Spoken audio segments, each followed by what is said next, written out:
Mr. Chairman, you're muted. There you go. In spite of having done this all these years, what I said was that I just couldn't take my eyes off that piece behind Jana on the wall, and then I look over to Garcetti's spot, and he's got lots of nice stuff to look at too. And here I feel like I'm like, oh my God! And Commissioner Hernandez has. I tell you, I'm gonna have to spend some money. Oh, and David Byer has artwork on the walls. I mean, I got nothing. No, I'm sorry. You're a senator. You got to vote. You got to vote. So one of these days, I'm going to have to, like, I guess spend some money or move to a different place. A pleasure, as always, to see everyone. This is December 11th, 2025, the Little Hoover Commission hearing on data centers and California electricity policy, part 2. My name is Pedro Nava. I'm chair of the Little Hoover Commission. Thank you all for joining us today. Let's introduce the other commissioners who are with us. Joining us on Zoom, Vice Chair Anthony Cannella, Commissioners Dion Aaroner, David Byer, Janice Sidley, Gil Garcetti, Jose Hernandez, and Senator Roger Nilo. Pleasure to have you all with us again. Also with us today are members of the commission staff, Executive Director Ethan Rarick, Deputy Executive Director Tamar Foster, project managers Crystal Beckham and Daniel Harris McCoy, and analyst Sharon McAllister, Gibran Maciel, and Jenna Waite. Do a little bit of housekeeping. We're live streaming today's hearing on Zoom. We'll have a public comment session at the end of the hearing. Commissioners' audio and video will remain on throughout the hearing. Commissioners, you may mute yourselves if you wish. The video and audio of our hearing witnesses will be turned on when it's their turn to speak. Members of the public joining us online are muted during the hearing. If you want to make public comment. Hello, Ethan. Please use. Pedro, you're cutting in and out and getting frozen. Oh. Okay, well, let me try something here. You were not for me, Mr. Chairman. Yeah, you're not. It might be the commissioners, but you're good, Chairman. Yeah. All right, let me see how well I can do this. Members of the public joining us online are muted during the hearing. If you want to make a public comment, please use the raise hand feature in Zoom by clicking on the hand icon to join our comment queue. Now, was all of that clear and okay?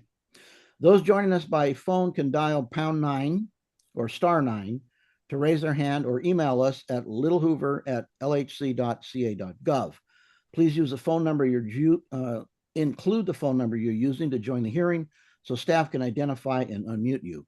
Staff will be monitoring raised hands and comment requests throughout the hearing. If you're present at our in-person location and you want to comment, please notify one of our staff members. As usual, public comment is limited to 3 minutes per speaker. We're recording this hearing. Afterwards, a permanent link to the video will be posted on our website and uploaded to our YouTube channel. Now let's talk about the substance of today's hearing. This is the second in a series of commission hearings examining data centers and California electricity policy. This study builds on the commission's recent work on artificial intelligence and its report on California's high electricity prices. In November, we heard from representatives of California's ratepayers, academic experts focused on integrating data centers on the grid, environmental and environmental justice leaders, and regulatory specialists. Today, we will hear from witnesses whose organizations are directly involved in building, powering, and overseeing data centers. These witnesses will offer an on-the-ground perspective on how California can integrate growing data center load and capture the benefits while avoiding challenges related to affordability, reliability, and the environment. We plan to issue a report with recommendations on this topic in 2026. And as an aside, if you don't think that utility and electricity costs are on people's minds, yesterday I had a 15-minute conversation with a parking lot security guard. And I asked him how he was doing, and he said, I just got off the phone with, and he mentioned his utility, because I can't believe how much I'm paying for electricity. And so we had a 15-minute exchange. I had the benefit, of course, of having listened to the commission meetings and talked to him about electricity and how it's calculated and why things cost what they cost. And we talked about the artificial intelligence data centers and the kind of impact that that was going to have. So when you got a security guard parking lot guy talking to you about how much it costs him for electricity, I got to tell you that it doesn't sound like an affordability hoax to me. Let me thank Commissioners Beyer and Hernandez for their leadership on this study subcommittee, and welcome Senator Kvalden, who has joined us as well. I want to warn the witnesses that it is a common practice with the commission that at some point, probably early on in your presentation, the commissioners will interrupt you. They interrupt you because they've read any material that has been submitted. They've reviewed the commission staff memoranda, and in all likelihood, they already have some questions they want to ask you about your area of expertise. Please don't take offense at that. It is actually a compliment and speaks well to your area of work. So this hearing was organized by Project Manager Daniel Harris McCoy. I'll invite him to introduce our first witness, but I also want to say that I'm very pleased that we are going to be joined by Senator Becker. Now, Senator Becker represents the area of San Mateo and Santa Clara. And from what I hear, every AI data center in the country would like to locate right next door inside his district. So let me turn it over to Daniel. Thank you indeed, Chair Nava. Senator Josh Becker chairs the Senate Committee on Energy, Utilities, and Communications, and is the author of several bills focused on accelerating California's transition to 100% clean energy and net zero emissions, voter access and justice reforms, and leveraging technology to provide greater economic mobility for all Californians. Senator Becker was elected to the Senate in November 2020 and re-elected in 2024. He represents California's 13th Senate District, which comprises most of San Mateo and the northern part of Santa Clara County. In 2000, he created Full Circle, a community leadership and policy innovation organization that funds nonprofits creating positive change in the Bay Area and building civic leaders for the future. He served 7 years on the California State Workforce Development Board and is a founding trustee at the University of California, Merced.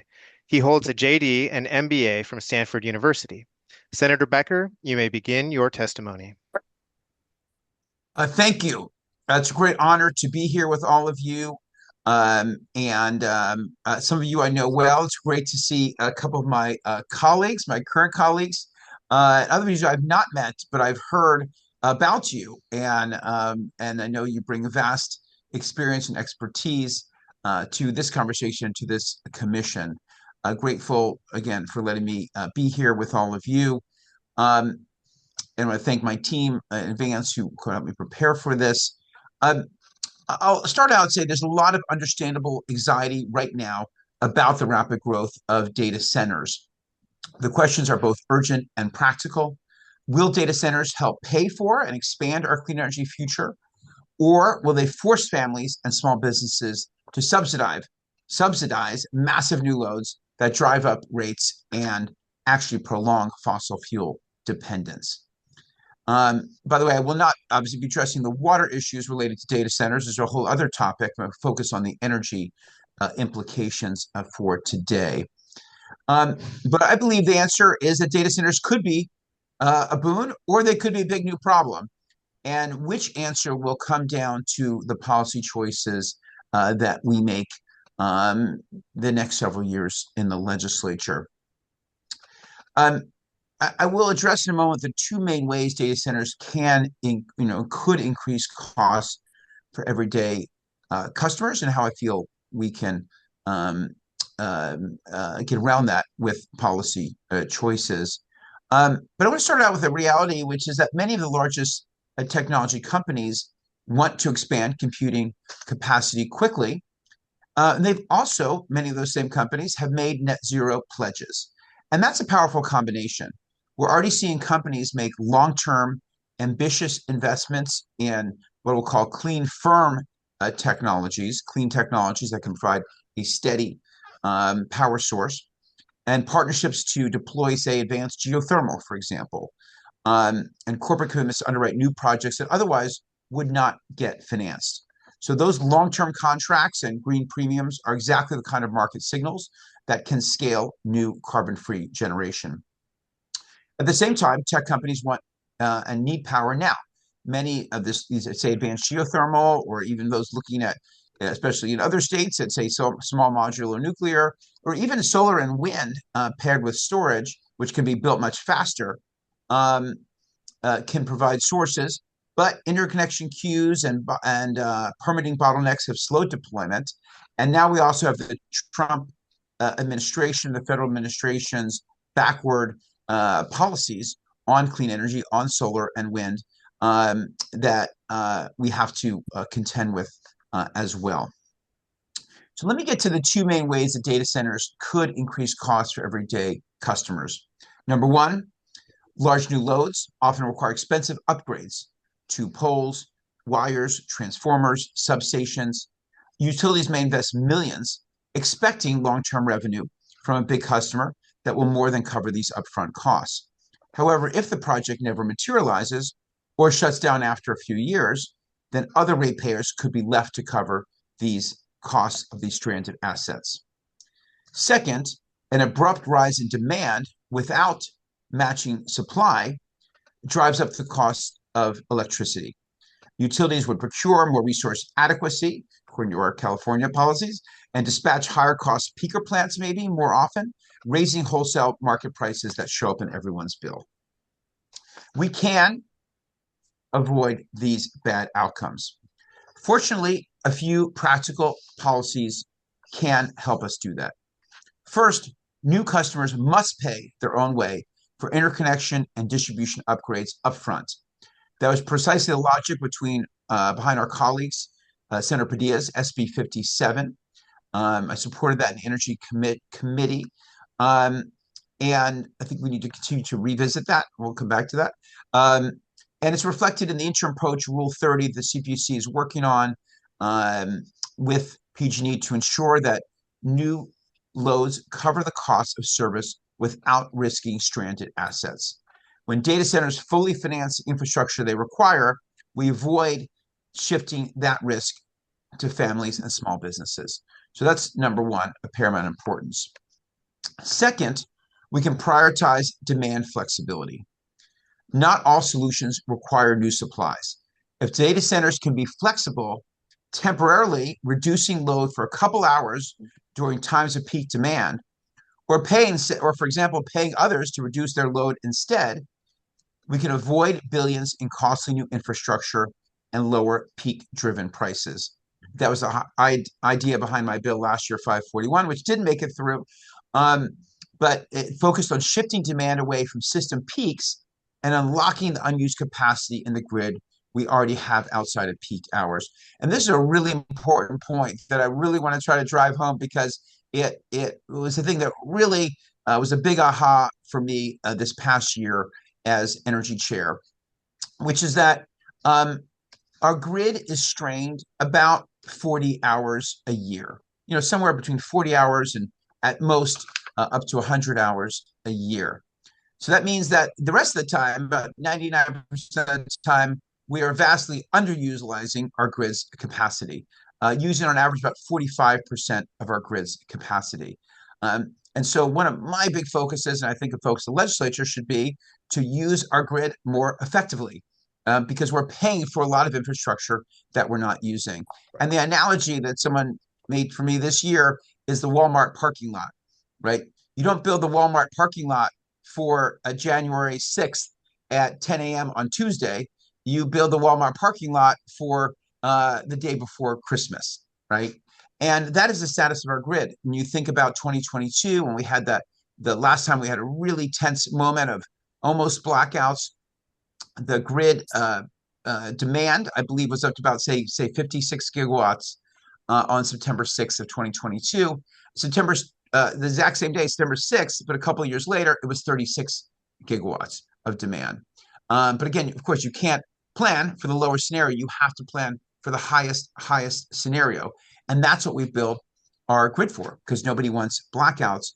But in the meantime, we have all this excess capacity. And that has to be one of the driving forces. And that's why there's a nationwide study done of grid capacity. And they said in California, for example, we could add 5 gigawatts of data centers tomorrow, again, as long as they could do this flexibility, right? As long as this 1% of the time they could curtail their loads or pay others on the grid, for example, if we have this information, which we need better data on, then to then curtail their loads. And that was a study, a Tyler Norris study from Duke from 2025. So again, if data centers can be supported with less costly new grid investments simply by reducing demand during a handful of peak hours per year, then those new data centers can help pay for all the infrastructure we've already built and thus lower rates for everyone. Thirdly, we can speed up clean generation and storage. We need more energy as fast as possible to avoid near-term price rises. And all the energy added to our grid last year came from clean sources like solar and wind. So we need to keep accelerating that new generation. Of course, not throwing roadblocks in the way, as the federal administration has been doing. And again, a very backward looking and shooting ourselves in the foot policy. We did do some good work on this the last few years in terms of permitting and streamlining. And my bill last year, 254, that passed, had some additional permitting and streamlining in that. So we must be focused on cutting unnecessary delays and setting interconnection without, of course, sacrificing environmental and labor standards. And if, for example, we wanted these companies, we could say, hey, you have to procure this new generation, whatever you're going to add to the grid. Okay, you sign contracts for new generation that wouldn't already happen, that wouldn't ordinarily happen, and bring that to the grid itself, not behind the meter, avoiding the grid, but bring that to the grid itself. That's another idea. Finally, protect communities and workers. The clean energy transition must create good jobs and shared benefits. New contracts and public financing should include strong worker protections, community benefits, and accountability, so the economic gains from data center investments translate into local opportunities. I've got a few concluding thoughts. I see a hand up. Should we go ahead and see Commissioner Byer? Yeah, thank you very much. Very impressive work. I'm a fan of what you've sought to do in the last legislative session. I have two different questions, so I'm going to give you an advance notice that the first one relates to federal preemption. As you know, various members of Congress proposed legislatively to preempt all AI laws, including California's, including things that you've authored. And then more recently, President Trump has said he would be acting by executive order to preempt state and local laws. First, I have a view about that. I've written about it, but I'm more interested in your view of that idea and how it could hamper the delivery of the promise that you suggested, which is to construct rapidly AI data centers, because my view, particularly the executive order, is illegal and unconstitutional. Well, I agree with you 100% on that. I actually have here to review right after this call a statement slamming the Trump's executive order gutting states' AI protection, calling it a dangerous power grab. So I'm working on that right now. Yeah, someone who's been very involved in AI regulation and represents, a lot of Silicon Valley. I think, well, and the extremely thoughtful and nuanced debates we've had in the legislature in the last few years, I think we've come up with some really strong regulations, including a bill that I did on AI transparency that's not going to take effect till August of this year. But other bills on safety and other things I'm sure will be coming up this year. And the reality is, if Congress was acting and we had one national standard, fine. But we don't, and Congress is not acting. So we need California to take the lead. So I absolutely 100%, vehemently opposed to what the Trump administration is doing with that. That being said, I don't think it affects this conversation per se, because this conversation is really about, again, I think that's just sort of separate from the data center conversation. Again, we're never in California. We're never going to have the massive AI training data centers. We're not going to have those. But some of these kind of inference data centers, as I've heard before, referred regardless of the executive order, and so they'll be here. So my second question is a kind of compound question, which is, see if I'm hearing your proposal correctly. So there's obviously a debate about whether AI data centers will add to or reduce electricity bills. I've read the studies. There are lots of them. I think the overwhelming majority of them suggest there is a risk of dramatic increases in electricity rates unless the kinds of steps that you've outlined are taken. And I just want to go through them and see whether I've got them down correctly. That is, the data center should have long-term contracts. I'm going to call it 10 years.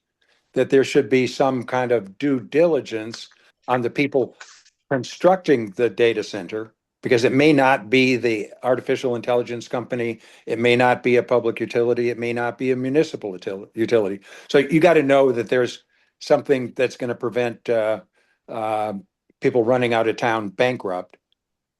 And then next is the separate rate idea, which has been enacted in Oregon and Minnesota for data centers, and then some kind of default penalty if you leave the contract early, or some kind of guaranteed purchase amount against a projection, some method for saying you're going to be here for a particular period of time and ratepayers can depend on that. And then lastly, and importantly, your suggestion about effectively a partnership on load management. So if you had all of those things, does that mitigate the risk of electricity rate increases for ratepayers? And the answer is yes. Long-term contracts, or better yet, even just pay up front. That's what I'm suggesting is, yeah, we don't want that risk of stranded assets. We don't the risk of we pay for all this investment and then it, it never the load never materializes. So I'm saying, yeah, long-term contracts, or better yet, they pay up front, right? We don't build it unless they pay for it, the infrastructure. So that's number one. In terms of your other points, I haven't looked exactly at the separate rate that those other states are doing, so that could be worth looking at. But I guess what I'm suggesting is, at least in the California scenario, we have lots of excess capacity, right? And our utilities are going to be spending right now. I think PG&E alone is 80 to 90 billion they projected by 2030 for new infrastructure and new transmission lines. And the path that we're going on, we have to invest in new transmission lines. We have to invest in infrastructure. And what I'm suggesting is that we have a lot of excess capacity. We will have even more excess capacity if we keep making those investments. And that data centers as a constant load source, as long as, again, they can curtail and have that load flexibility that you discussed for those specific times that the grid is very limited times the grid is strained, then yes, that will actually be a positive for ratepayers, but only if those things happen. Thank you. Commissioner Hernandez, Senator. You're muted, Jose. You're muted. I learned it from the chair. No, thank you for being here, Senator. It's always a pleasure to have such thought leadership join us. So real quickly, I know you touched upon some of the solutions. One thing that I think you mentioned a little bit in terms of new technology. Right now, I mean, the forecasts are through the roof. Only a few people are really trying to kind of say, okay, do they really need 100 megawatts? I mean, you mentioned possibly storage. That should we couple some maybe battery storage with data centers? And another question is energy efficiency. Are we talking about maybe asking data centers to invest in energy efficiency so they won't spend those 100 or need to use the 100 megawatts? Maybe they can use 80 megawatts. Yeah, well, and to your second question, I mean, sure. I mean, obviously in California, efficiency has always been our watchword. That's why we've grown so much with limited additional electricity use to date. So that should always be job one: efficiency in electricity, efficiency in water use as well. In terms of, I'm not just anything specific in terms of battery or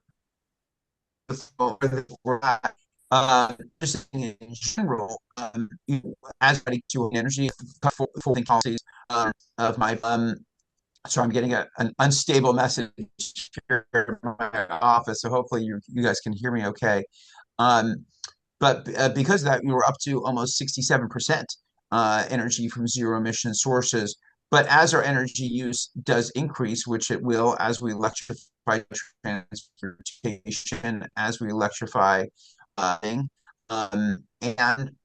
with this other use, we need to be bringing as much clean energy generation as possible. That includes batteries, which we built 15 gigawatts for Diablo Canyon's worth just in the last 5 years combined.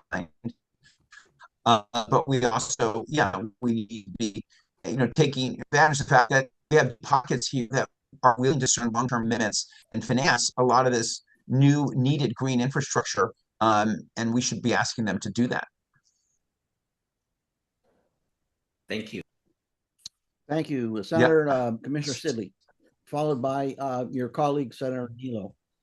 Senator, thank you so much for your thoughtful testimony. I appreciate it. I do want to dig a little bit deeper into the proposal of either people paying someone else not to use power when we reach capacity on the grid, or somebody not using the power. You probably know my background. I was the general counsel at the Port of Los Angeles. And so my question comes from that perspective. When we do hit capacity, often it's like telling the governor will write a executive order so that ships at the port don't plug in order to save power.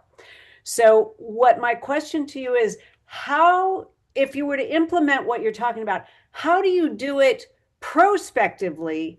Because we don't know when we're going to hit that grid, that point where we've taken too much power. So I just want to make sure that we think this through so that we can be ready when it's 100 degrees outside and everyone's turning on their air conditioning. And even if it's 40 hours a year, 100 hours a year, those 40 or 100 hours, people are suffering through that. So I think it's a great idea. I'm just not quite sure how we implement it prospectively so that when that happens, we're ready to, to use the metaphor, flip the switch. So I'm curious of your thoughts about that. Yeah, I think you're 100% right. And we must agree in advance. So that would be the condition of agreeing to a data center in a particular location. They can switch to their own backup power or batteries. They have that ability to do that.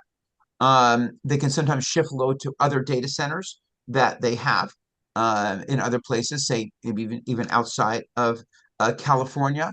And that's what all the indications are. I haven't written any of these agreements. I haven't discussed with them in great detail, but the strong belief is yes, that they will agree to that and agree to it in advance. Which is a good point. Absolutely. Great point. Thank you. Senator Commissioner Nilo. Thank you, Mr. Chair.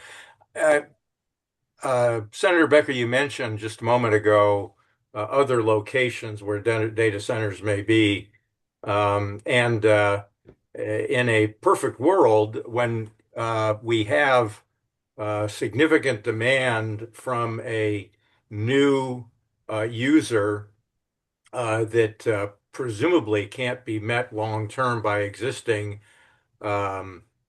infrastructure, we obviously have to increase that infrastructure. And in a vacuum, we could say to that high demand, you pay for it up front and we'll provide it to you, or even the data sharing, the electrical sharing arrangements that you mentioned.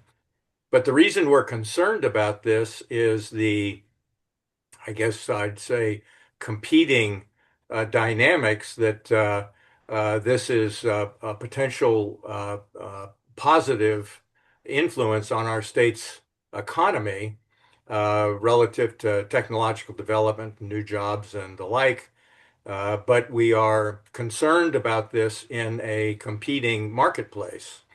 So the ability to impose these requirements on data centers would largely be a function of what other states are going to do. This is going to be a very competitive environment for these data centers. Other states are going to be interested in them for the same reasons that we are.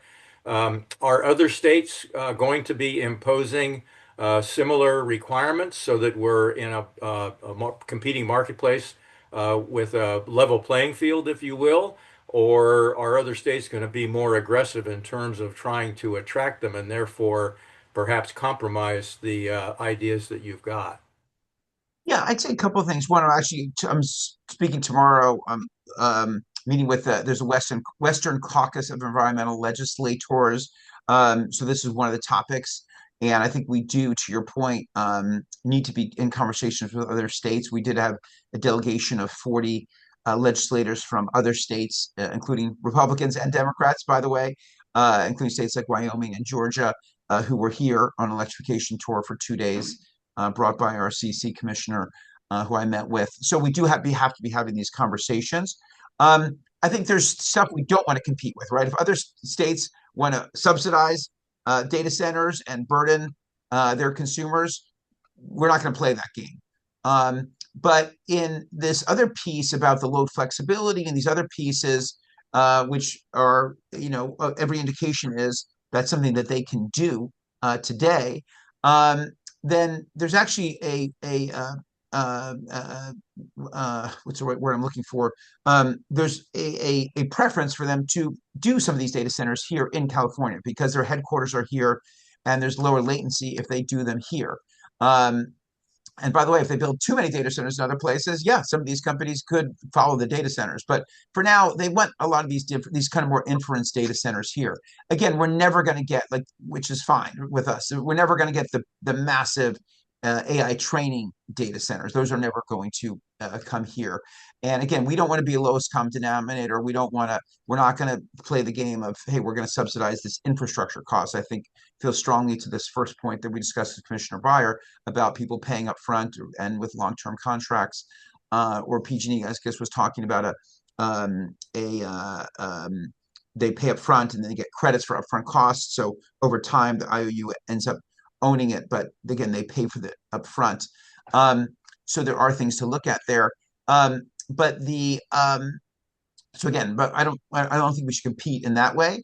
But in these other ways, there is a preference to be here for a minute because many of these companies are headquartered here, and so if we welcome them in other ways, but have these requirements, I think we will still get data centers built here.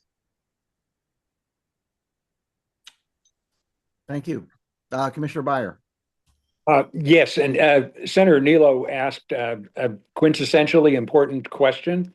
We are competing not just with other states, but with other countries. And at least in my view, figuring out a partnership is a daunting task.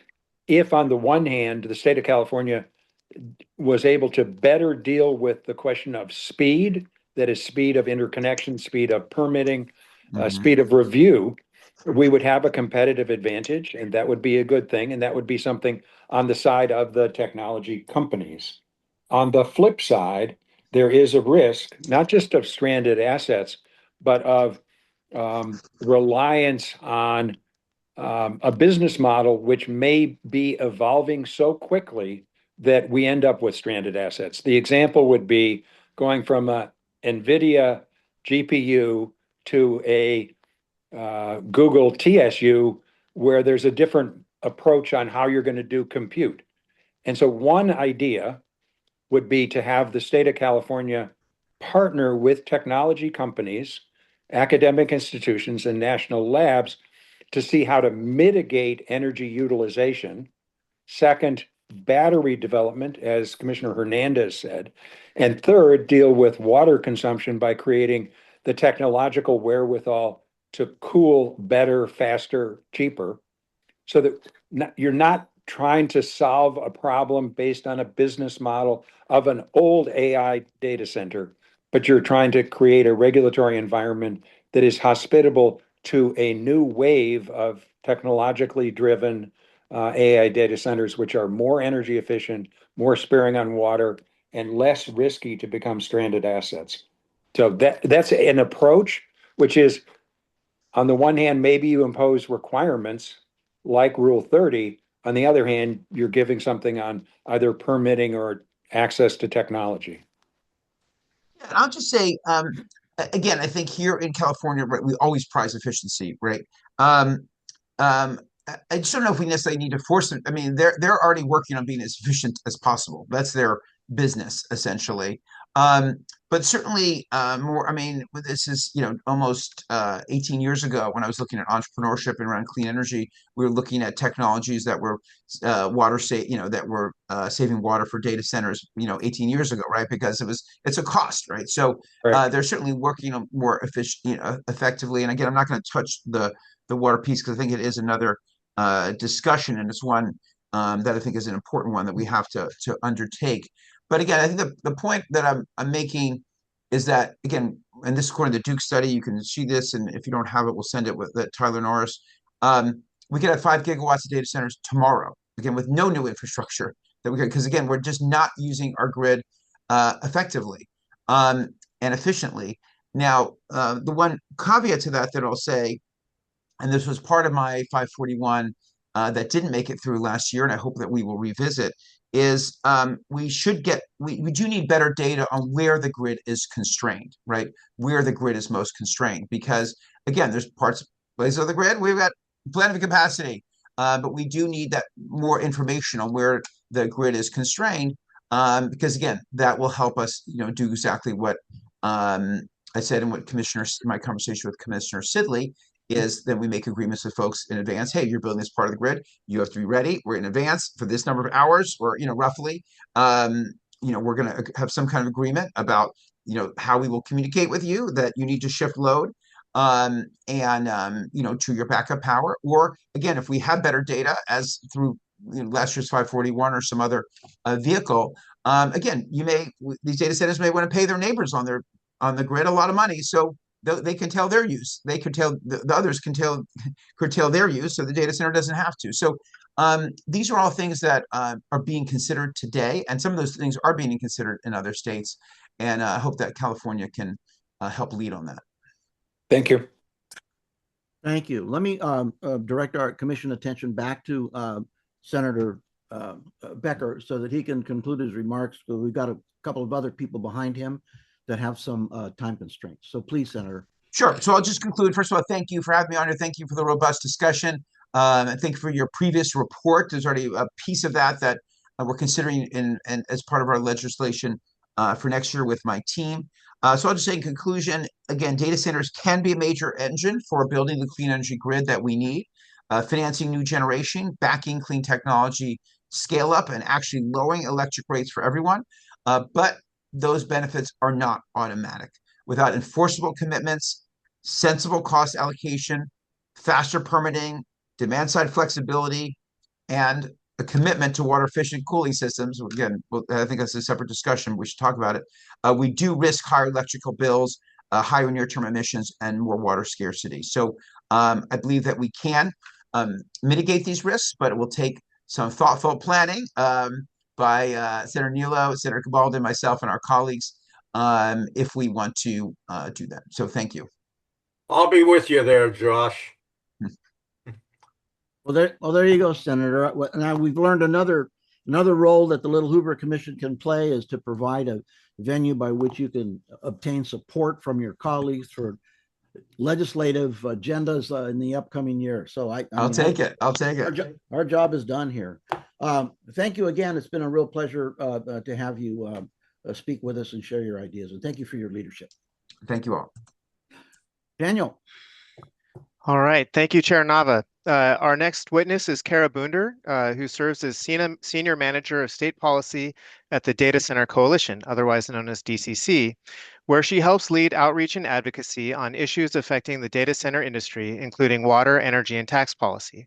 Before joining DCC, Bunder served as State Policy Director at the Computer and Communications Industry Association and previously held policy and research positions at the Pew Charitable Trusts and Stateside Associates. She holds a bachelor's degree in political science from Loyola University, Maryland. Ms. Bunder, you may begin your testimony. Thank you. Good afternoon. My name is Kara Bunder. I'm a Senior Manager of State Policy at the Data Center Coalition, also known as DCC. DCC is a national trade association serving as the voice of the data center industry. Our membership is composed of data center owners and operators and those that lease large amounts of data center capacity, which we've defined as over 50 megawatts. Thank you for the opportunity to participate today. Digital services are now central to our modern economy, from banking and healthcare to e-commerce and education. And the demand for data centers is growing, driven by two key factors. One, device proliferation. The average US household now has 21 connected devices. I myself live in a small studio apartment in Washington, D.C., and I've counted that I have 19 connected devices. Not sure if I should be embarrassed or proud of that. But when you start to think about the phones, tablets, smart TVs, smart appliances, smart light bulbs, wearable devices, you really realize how much we rely on data and the digital infrastructure that processes and stores this data. Many of the technologies and strategies often celebrated in energy circles, like smart thermostats, smart meters, demand response, managed electric vehicle charging, and grid enhancing technologies, also all require the digital infrastructure provided by data centers. With all this in mind, consumers will generate twice as much data in the next 5 years as in the previous decade, and that's fueled by this device use and, as we talked about earlier, generative AI. It's important to view data center demand within the context of much larger economic trends, including electric vehicle adoption, advanced manufacturing onshoring, and building electrification. Rising electricity costs are complex, and analyses from both Lawrence Berkeley National Lab and the California Legislative Analyst's Office have shown that main drivers can include wildfire and extreme weather costs, including mitigation and hardening costs for existing infrastructure, greenhouse gas reduction programs and policies, aging grid modernization, supply chain pressures, and inflation. Just want to be clear, our members are committed to paying their full cost of service for the electricity and infrastructure that they use. Crucially, there's evidence that shows that large loads can help stabilize rates.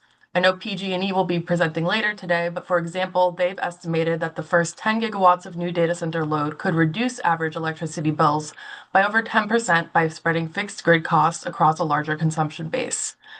Studies in Virginia, Arizona, and across other utilities show that large customers pay for the required infrastructure and through high usage cover a greater share of fixed grid costs, lowering the burden on residential customers. I see there's a hand, so happy to pause if that's All right. preferred. Thank you. Commissioner Byer.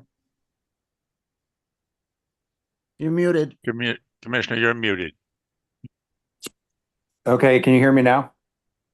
Yes. Okay. Yes. So thank you for your testimony.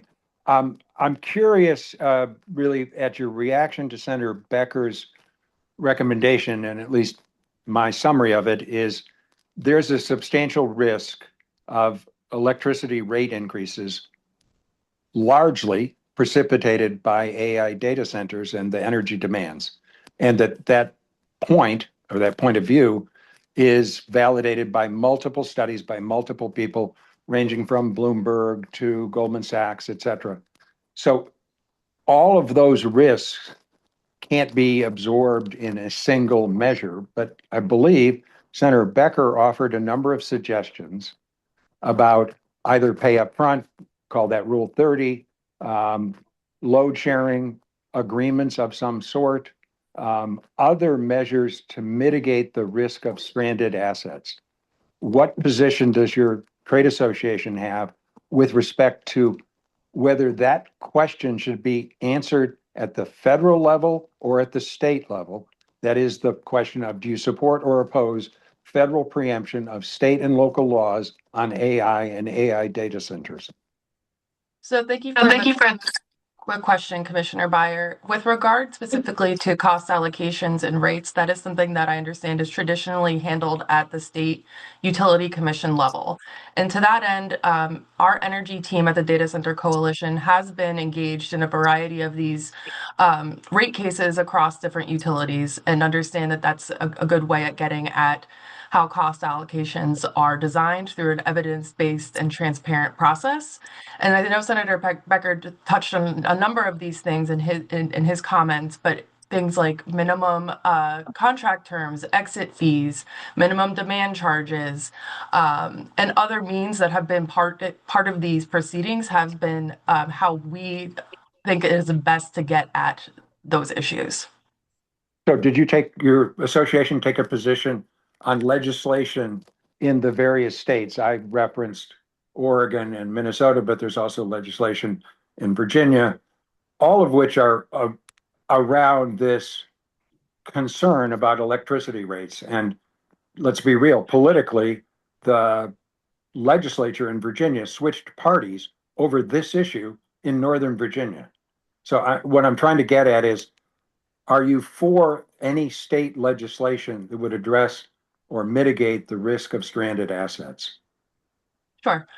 So candidly, during this past legislative session, we were initially opposed to Senator Padilla's bill SB 57 because we still believe that the State Utility Commission is most appropriately suited to address the cost allocations, again, through the evidence-based and transparent proceedings that occur at that level. I would also say Virginia, they published a report last December, their Joint Legislative Audit and Review Commission.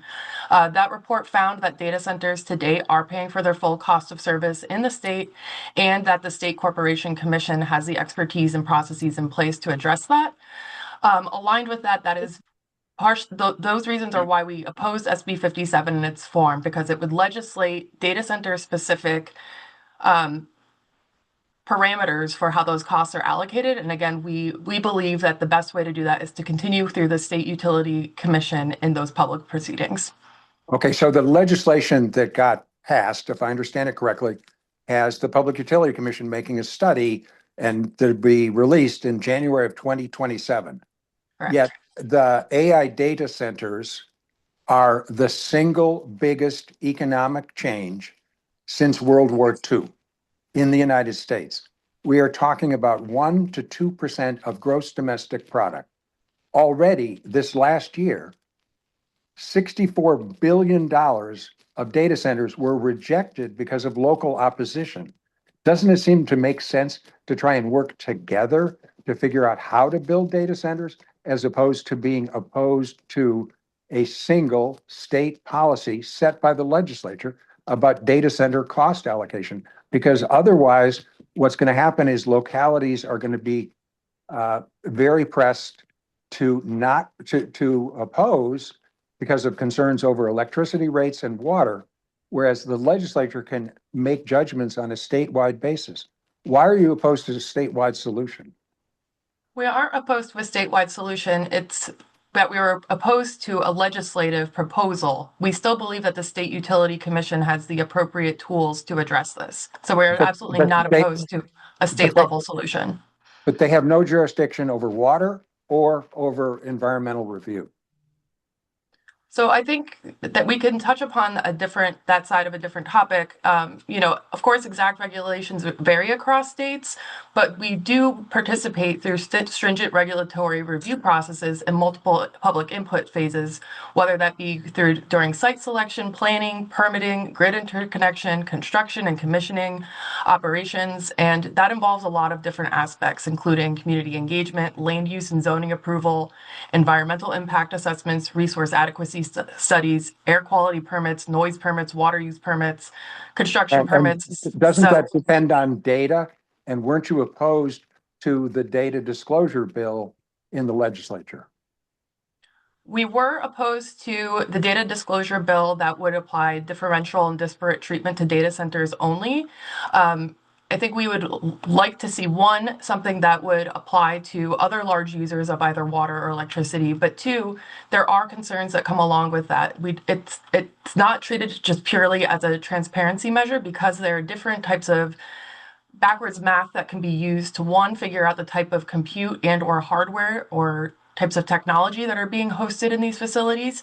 And given the importance and reliance that we have on these data centers and having our own data hosted there, we don't want to have them become a target for industrial espionage or other nefarious activities. Okay, so I hear you on that. Personally, I'm actually pretty sympathetic on trade secrets, but we had a witness at the earlier hearing who said it was completely a bogus argument that Google already discloses more than the industry otherwise. So how do you respond to that? I mean, I think companies are able to decide on their own basis what they decide to disclose and share publicly. And I don't want to speak for one of our members, as we represent the industry and not any specific member. But I think a lot of the disclosures that are provided are not on a site by site or a project basis and are more of an aggregate basis. And that very much is different than what was being proposed in the legislature this past year. So you wouldn't be opposed to a bill that aggregated data or anonymized data protected trade secrets, but gave state and local government and their agencies a lot more information to make the long list of judgments that you said are required for citing and review? I mean, I think that's, part of what we're getting at here is that those are disclosures that are already made to the local authorities who are participating in these various levels of approvals and understanding what needs to be, used as a resource at these sites. And just making sure that those are properly protected. And as I understand it, those are subject to non-disclosure agreements in this time. So the authorities that have access to that information do, because these projects, again, are subject to very stringent regulation. Right. So the Wall Street Journal ran a story about a data center outside Las Cruces, New Mexico, for a very small county. It required a non-disclosure agreement, and it was a put up or shut up. If you didn't agree to what was being proposed, the data center operator would go to a different jurisdiction. If you've got a small county, they're not going to be able to deal with the data, and transparency is going to be required. So, in other words, some degree of public scrutiny. That's what I'm getting at. Mm-hmm. Not trying to hide the ball from some, small county with 200,000 people. How do we get to a place where the rate-paying public has confidence that they're not getting disadvantaged by bigger players who are more sophisticated? Because right now, the trust level of AI in general is very low for reasons that I don't find valid, but it exists. And right now, the AI data centers, the companies, the financiers are sort of assuming everybody's going to line up because it's the new thing. And it is a big, giant thing, but we're better off if we work on it together as opposed to fighting about data disclosure. Understood. And I think, industry, to the extent that we're able to find common ground in terms of providing additional information and leaning in as an engaged partner, we will continue to do so. Would be happy to continue having this conversation, but I know that there are severe concerns with level of detail that could be mandated to be publicly shared. Thank you. Before I call on Commissioner Hernandez, I do want to tell the witness that in reviewing the written documentation that you submitted, I was impressed by the breadth of your areas of recommendation. And I think that it indicates a recognition that there are a number of issues that need to be resolved, and that your association, looking at the industry as a whole, has, it seems to me, expressed an appreciation for the importance of reaching understandings with respect to the various issues of disclosure and cooperation that you identify in your written material. So thank you for that. Commissioner Hernandez. I appreciate that. No, thank you. I know there's stories all over about other places. I'm more interested in California, and there's a reality in California that, in essence, there's a queue, there's a whole line of folks waiting for power in terms of already being here, already having land, already being permitted. Senator Becker said that we're not going to get large data centers. You said you represent 50 megawatts and above. I know at least 13 data centers are in the queue in different parts, whether it's Adelanto, whether it's in Edison territory, whether over here in PG&E, but they are smaller. They are between 10, 40, maybe the highest is 50. Can you talk about kind of reality in California and about how many folks above 50 megawatts are in the queue or in the process? of being provided power? Sure, I appreciate the question. I just want to offer a point of clarity. We do have members who have campuses that are much larger than 50 megawatts. The defining characteristic that I shared in my introductory comments was that we also have members who are not necessarily data center owners and operators, but end users who lease more than 50 megawatts of data center capacity. So just wanted to provide a point of clarification there. I unfortunately do not know what is in the queue in California as in my role at the Data Center Coalition. I don't know if any of the other witnesses who will be speaking later today might have a better glimpse into that given the role that they serve within the state. Because the correlating question then is, I mean, a lot of these data centers are paying upfront for the infrastructure without blinking. I think the main concern I'm hearing from them is timely electrification. They're more than happy to pay their fair share. Speed to market is one of the defining characteristics, and there are many reasons why our members choose to locate where they do, whether that be, land and electricity costs, speed to market and being able to connect, access to fiber. Senator Becker also touched upon the fact that, latency becomes really critical in some of these markets, depending on what purpose is being served in a data center. So there are a lot of things that go into that, but you're totally right. The queue is a big defining factor, and that's why we've really seen a growing number of markets essentially across the country. Virginia is the largest data center market. We've seen a lot of growth in markets like Georgia, seeing a lot of movement in Texas, but there's really been a growing of secondary and tertiary markets just because of some of those speed to market constraints. Thank you. Great, thank you. Please continue. Thank you.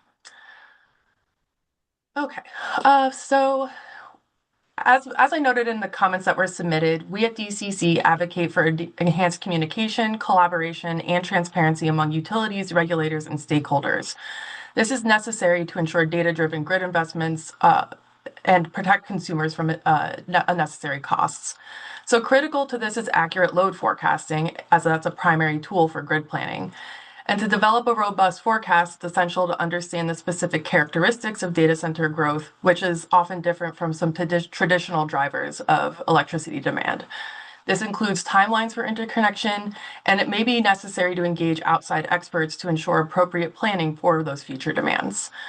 So there are a couple of ways that we can build confidence and accuracy for load forecasting in several ways. So one of these could be verification for large loads, requiring commercial readiness indicators like site control, executed service agreements, proof of previous data center building and operation history for any load addition of 50 megawatts or more. Utilities could publicly disclose the key assumptions in the process that they use for incorporating new loads into their forecasts, developing scenario planning for low, medium, and high growth scenarios for large loads, similar to the best practices that we've already seen in some electric vehicle forecasts, and then regular review, implementing annual backcasting to compare past forecasts with actual outcomes to continuously improve accuracy and build on that accuracy moving forward. As part of this, and in this time of unprecedented load growth, innovation will also be critical. Senator Becker also touched upon some of these aspects as well.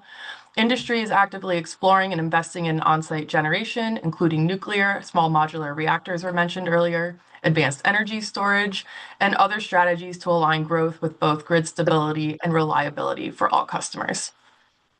Commissioner Hernandez. You can't hear you. How about now? There you go. Yeah. Yes. You can't blame me twice.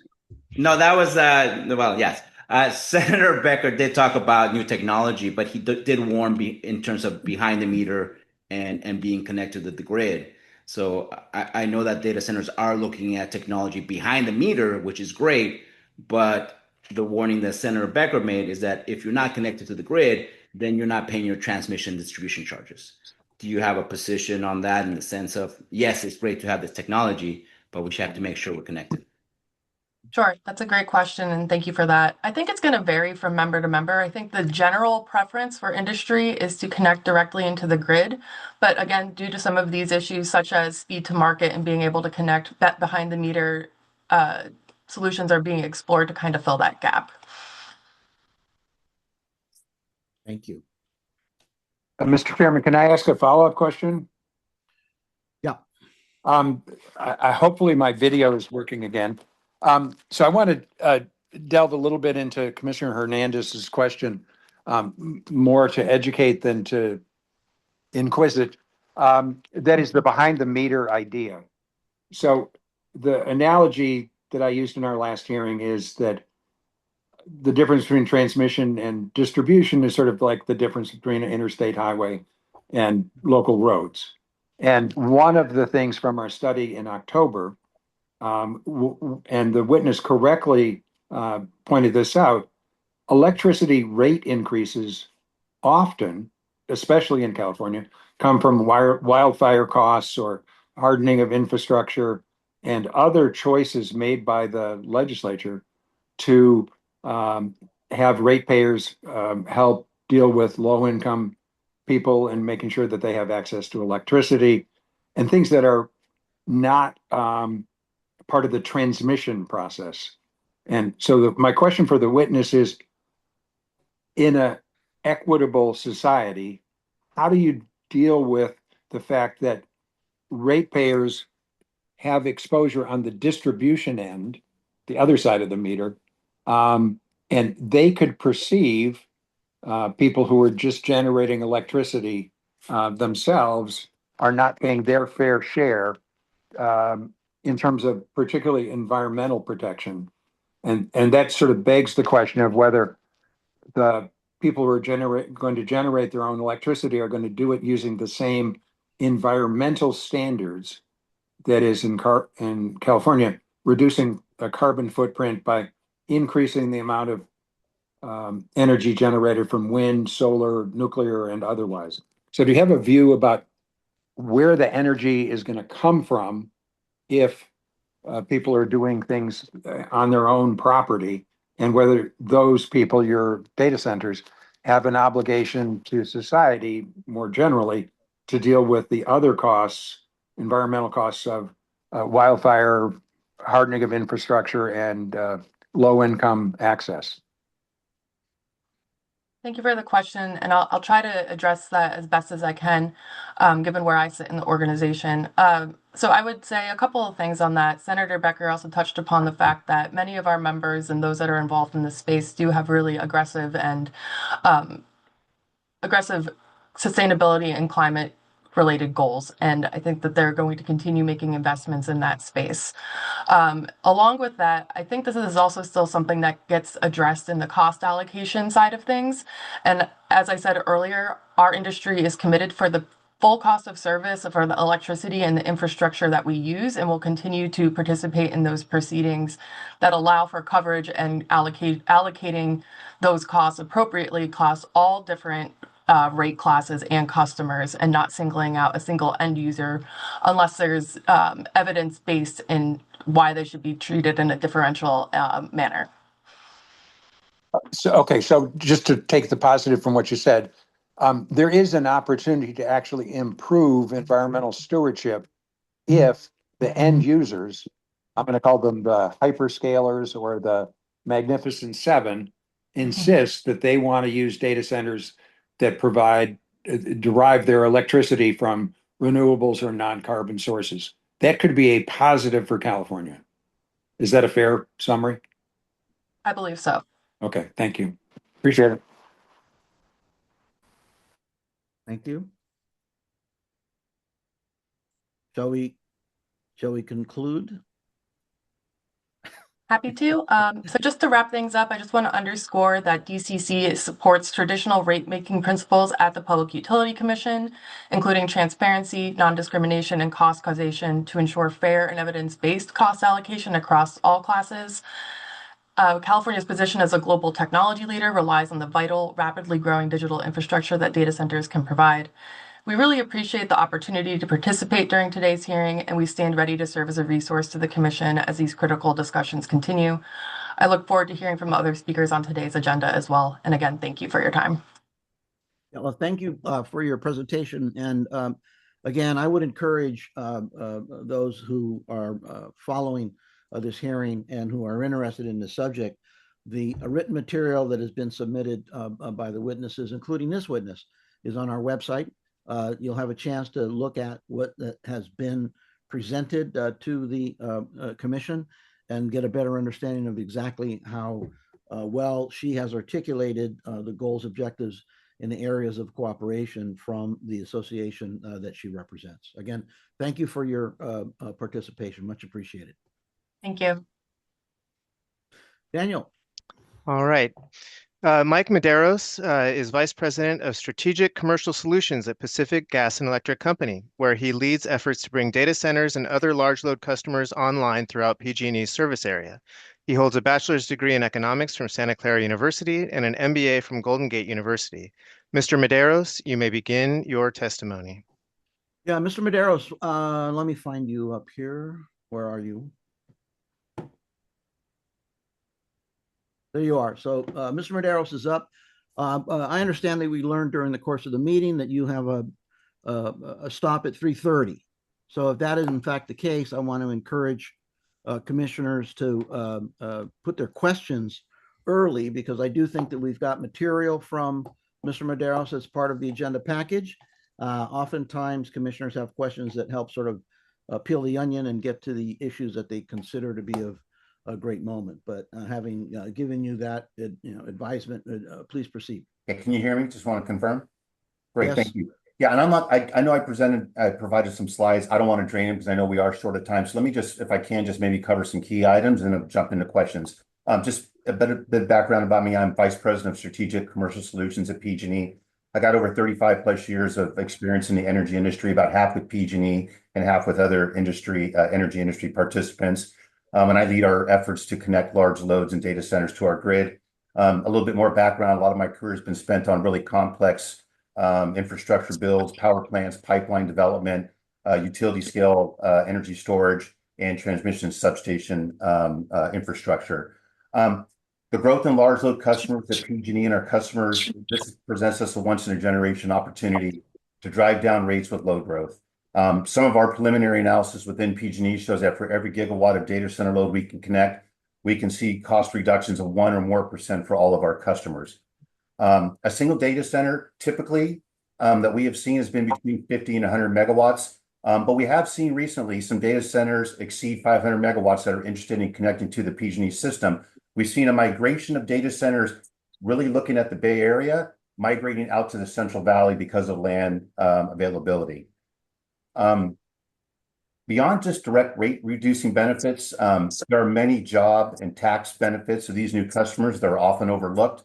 And while there are different studies that estimate what those impacts are, I don't think there's any debate that data centers can result in significant job growth, both from construction as well as permanent jobs that support services to data centers, as well as significant economic prosperity for our state and hometowns through sales tax and property tax growth. Now, these investments, these data centers, they can be placed anywhere. And that's one thing I just think we need to be mindful. A data center can locate in California, but they can locate in Arizona, Georgia, Texas, or somewhere else on the global scene. So really important for us to think about that. And so the policies that are developed here will determine, I think, well, there will be some data center growth in California. They have to be here for different reasons. I think the policies that get put in place will determine how much incremental growth and how much incremental benefits we can achieve. So we have to be very mindful of that competitive space that we work within. I think the winners will be those that can provide the fastest and most reliable interconnections in a regulatory and policy environment that supports growth with clear, stable rules and policies. And we believe this can be done in a manner that benefits existing customers, but also recognizes the competitive nature of this growth.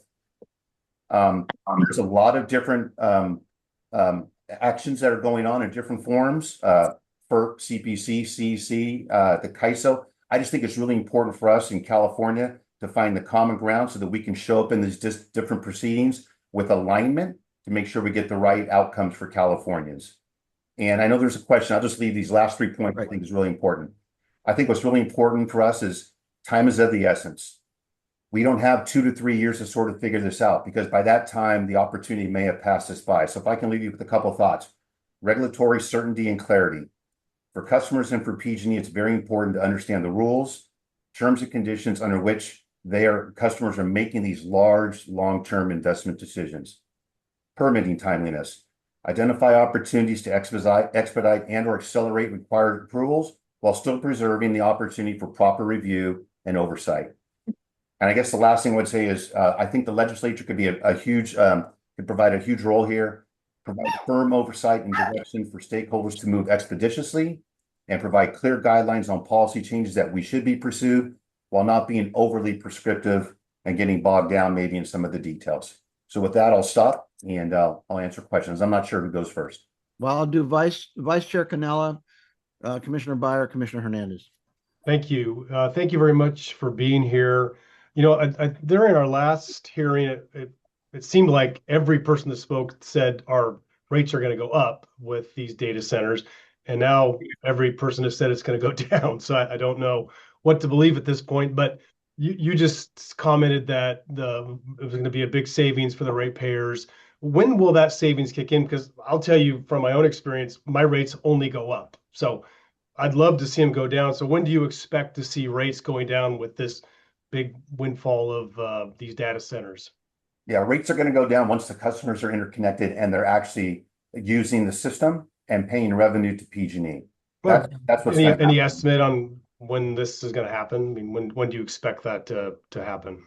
Yeah, we're currently right now we've got about 1.6 gigawatts that are in final engineering. That's where we do all the detailed engineering, the permitting, and a lot of our long lead procurement. And we project that 1.6 gigawatts is going to connect over the next 5 years between 2026 to 2030. Most of it will probably be in the 28 to 2030 timeframe. I will say, and I think you guys have read the information we submitted. All of the costs that the customers that we incur to connect the customers to the grid, the customers are paying up front. They pay for those costs. So they're assuming the risk. If something changes in their business model and they decide not to proceed, they're the ones that are responsible for those costs. So we think that's an important risk mitigation measure for customers. And then long-term, for customers who do connect to our grid, we've got 3 really key items.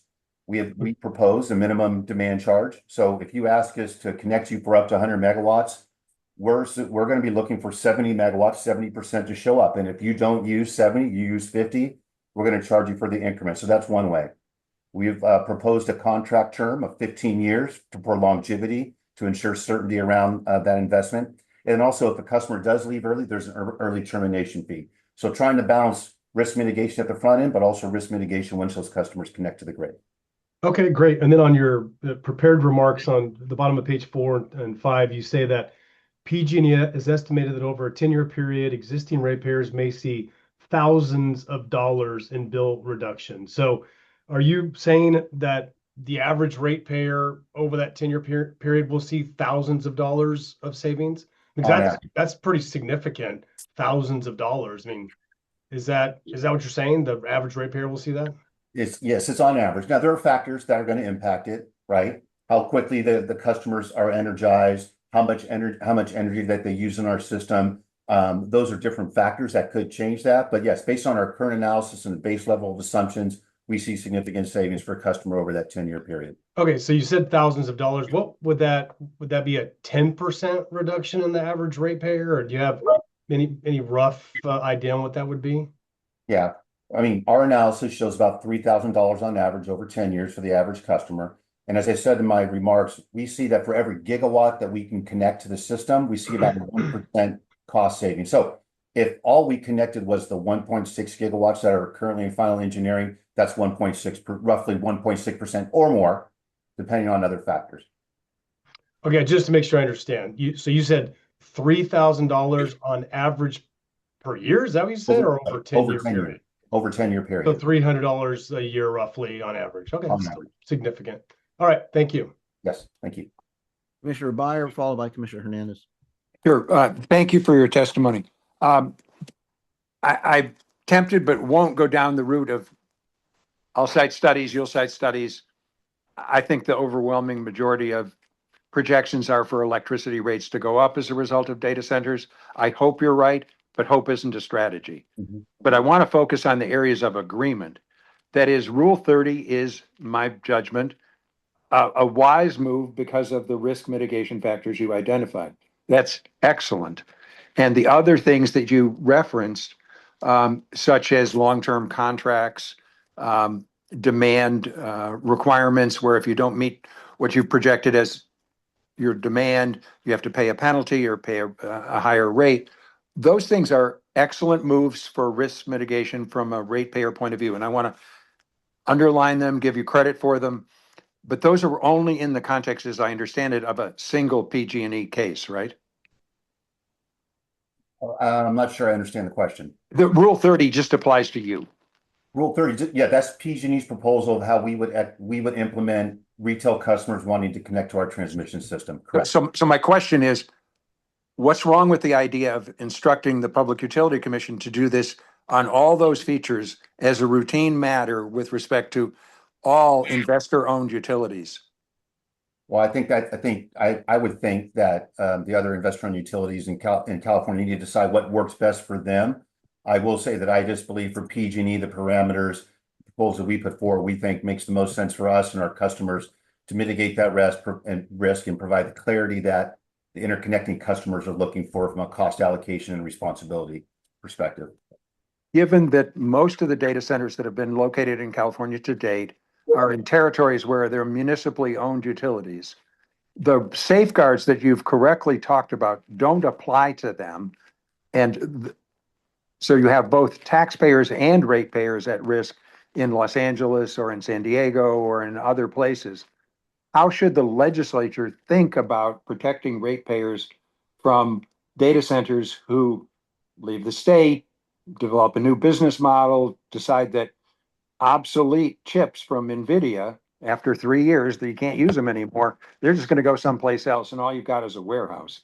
How do you protect ratepayers and taxpayers in the municipally owned utility territories where AI data centers exist today? Well, you're right. I mean, the PUC doesn't regulate the POUs, so they can't require the POUs to do that. But I think there is an opportunity for the legislature, if it deems that that's the appropriate action to take, to be able to provide some guidance as to what that would look like from a POU perspective. Thank you. So my last question is load management, keying off Senator Becker's comments and Commissioner Sidley. Do you have a suggestion about how to partner with data centers so that we can take advantage of the excess capacity Commissioner Hernandez has correctly talked about? How do we do that in a prospective way that doesn't run the risk of creating instability, lack of reliability, which is a big problem for AI data centers? I get that. And that we've seen in other states like Texas. So Yeah. How do we improve load management, but protect against the downside of disruption? I think load management is going to be an incredibly important tool that we collectively have to figure out, because it does allow for the ability to reduce the infrastructure build in those peak hours, whether it's 50 hours a year, 100 hours, whatever the number may be. And PG&E is already working with our current customers to explore different opportunities. Now, we have existing load management programs that we can leverage, but we think there's other opportunities to work with data centers. So certainly there's traditional load management. How can we work with data centers, provide them visibility as to when we need some load management to raise the temperatures and achieve some level of reduction on their loads?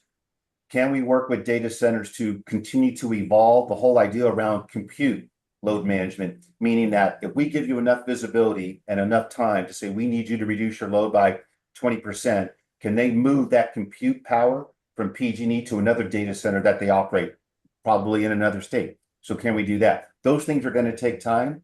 The other thing that we're working with data centers on now is there a way just to leverage some of the backup generation resources that they install on site to be able to support the grid, both from a supply demand perspective, but also to support operational issues that may happen during the course of regular operations. So I think load management is going to be a very important piece, and we continue to co-create what those solutions could be with customers. Thank you. Commissioner Hernandez. Thank you. Thank you for being here. I've been doing energy for 28 years, so I don't need a study in terms of how to lower rates. I just know in terms of when you share costs, you have larger customers paying for the costs, then the smaller customers will not pay as much. However, there are concerns, and you stated this, if the rules change. So there are things that can happen that maybe will not allow that sharing of distribution transmission costs to happen. And one of the concerns is basically behind the meter. So imagine this 500 megawatt customer coming in and not connecting to the grid. So can you talk about some examples that might take place where the savings that Commissioner Canella wants will not happen? Yeah, if a data center isn't connected to the grid, there's no opportunity for beneficial load rate reducing load growth, right? Because they're not utilizing the system. I will say, I mean, I've heard a lot about the behind the meter generation. One of the things when you start talking to customers about it is, well, let me understand, are you going to be relying on the utility to be in a standby mode in case your generation unit goes offline? And a generation unit will go offline either because they have to do maintenance or because it has a fault. If they're going to be leaning on the utility and the grid to be there for an unknown amount of time and an unknown period, that's going to be quite expensive. So we have to make sure, one, we get our standby tariff rates designed correctly to reflect that. But here's the other thing. If we're providing standby power, we're still going to have to build infrastructure to be able to be there when you need it. So my comment to the data center customers, like, we have to build the infrastructure already. Why don't you connect to the grid, which is highly reliable because it's all interrelated, interdependent, right? It's got a lot of connectivity. So I think data centers are starting to hear that. I think the thing that we just need to also focus on, though, is why are they thinking about behind the meter? Is because speed to power, speed to market, operating at the speed the business is really important. So we're doing a lot of things on our end to make sure that we can execute the work to be able to meet their in-service dates. Some of the things I talked about is like around permitting and rule certainty, I think is somewhere where the state can certainly be helpful on that end as well. Great. One quick thing too. I mean, we were talking about the load shift in terms of when we have higher need. Can you talk about how we already have interruptible service and basically we'd want to expand that or make sure that data centers would access that? Yeah, we already have existing programs at the utility that may be applicable for data centers. I think we need to think about what are the next set of programs that we may want to provide that both meet the needs of the utility, but also recognize the data center's unique operating characteristics. And so we are working today with data centers to really understand what that looks like, understand their needs, and so co-create something that meets their needs from a service perspective, but provides the value for the utility and all of our customers from that program. Thank you. Yeah, thank you. Look, this is Pedro. For folks that are not as sophisticated as Commissioner Beyer and Hernandez on energy issues, this discussion about behind the meter sounds to me as though that's generation of energy that is provided to the institution or to the entity that they either own or they lease. So can you give us some idea about not necessarily names of who does this, but how would it be done to a level of capacity to provide the energy necessary for a data center? Yeah. Yes, you're right. A behind the meter situation is a customer who is located and behind the utility meter, they had all the generation or a portion of the generation that they need. Think about maybe from just making it to your own level, a house that installs solar on the roof, right? Behind the meter generation. But you're right, Commissioner Nava, like for some of these large data centers, you're looking at significant power plant development, whether that's going to be a large solar plus storage facility that they would have to build behind the meter. You can't do that in an urban environment because you don't have the land space to do it. So most likely that's probably going to happen somewhere out in the valley or somewhere else where the land is plentiful. In other states, they're looking at natural gas generation, coal generation. Now, we don't have coal generation in California, but that's the level of power plants that you would need for some of these larger data centers. Does that answer your question? Yeah. So for example, if I wanted to promote construction of a data center in Imperial County and hook up to a geothermal plant that's already there, that would be an example of who might be able to generate enough energy for a behind the meter operation. It might be. The only thing I would just caution on that is if it's like an existing plant, which is already providing value and Right, to right. the grid. They've already contracted all the power out. Yeah, it's sort of, it Yeah. changes the supply and demand dynamics. Got it. Understood. All right. I see. Did I see another hand up here? Was that? Just if it's helpful, Commissioner, Amazon, Victorville, they needed 200 megawatts. So they went and got 800 acres of solar. They did behind the meter, and it's specifically just for that Amazon warehouse. Okay. And but then that would also create this entire process of permitting, construction, permitting, approvals, for somebody to build that sort of thing in order to get their own power. Commissioner Aroner, I heard your voice. Well, yeah, well, because I've been sitting here trying to figure out what behind the meter means, and thank you, whoever said, let me explain that to you, because like I have solar, right? And so I am producing energy, right, which I'm selling back onto the grid. And I just talked to my solar company a few minutes ago, actually, because I was trying to figure out a couple of things with them. But what I'm trying, but when someone said that these large things wouldn't have to go on, even participate in the grid, I don't quite understand that. I'm sorry, you broke up there, Ben. I may have missed the last sentence or two. So I'm just trying to figure out. So if one of these centers, when you say that they will not necessarily even participate in the grid, how does that happen? Well, I mean, they could do two things, right? They could just not connect to the grid. They could be sort of islanded, not connected to the grid, and rely on all of the generation on site to supply their needs. They would probably have to overbuild to deal with some of the issues we talked about a plant tripping, et cetera. Most of the times, though, what we've seen is a customer may build some behind the meter generation, but they also connect to our grid, asking for PG&E to provide standby service or service just on some very limited amount of hours of the year. And in that situation, yeah, the amount of beneficial load, rate reducing load growth that we can create is certainly minimized. Okay, great. Thank you. Yes. Commissioner Byer, and then I think we're going to have to let Mike go. Yeah, well, thank you. I just want to underline the point that in some ways, the behind the meter power generation is a negative with respect to the prospect of reducing electricity rates. Because if you're not on the grid, you're not participating as creating the supply, and it interferes with the whole economics of it.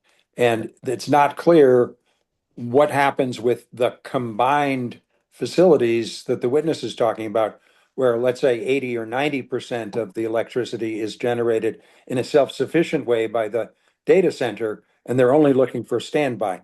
That doesn't help ratepayers lower costs. Yeah, when I talk to people about reducing load growth, I try to make it simple. Our formula is very easy. It's price per kilowatt hour. And in the numerator, you have cost. And so you can minimize the cost to connect a customer, that's a good thing. But in the denominator is your sales growth. So if you can minimize the cost and expand your denominator, your sales base, you have more sales, right, to allocate your fixed cost over and your operating cost over, which is what drives the rate reducing load growth. And that's what we're trying to achieve. The behind the meter is not a panacea for rate reduction. That's absolutely right. No, right. I wouldn't expect it would be. Right. And it'd be great if we get that visual that you just said, but that would be good. Yes, that's a great way of explaining it. All right, Mr. Medeiros, thank you again for your participation and for helping us understand this better. Thank you. I appreciate your time and your efforts. Thank you. Daniel, you're up.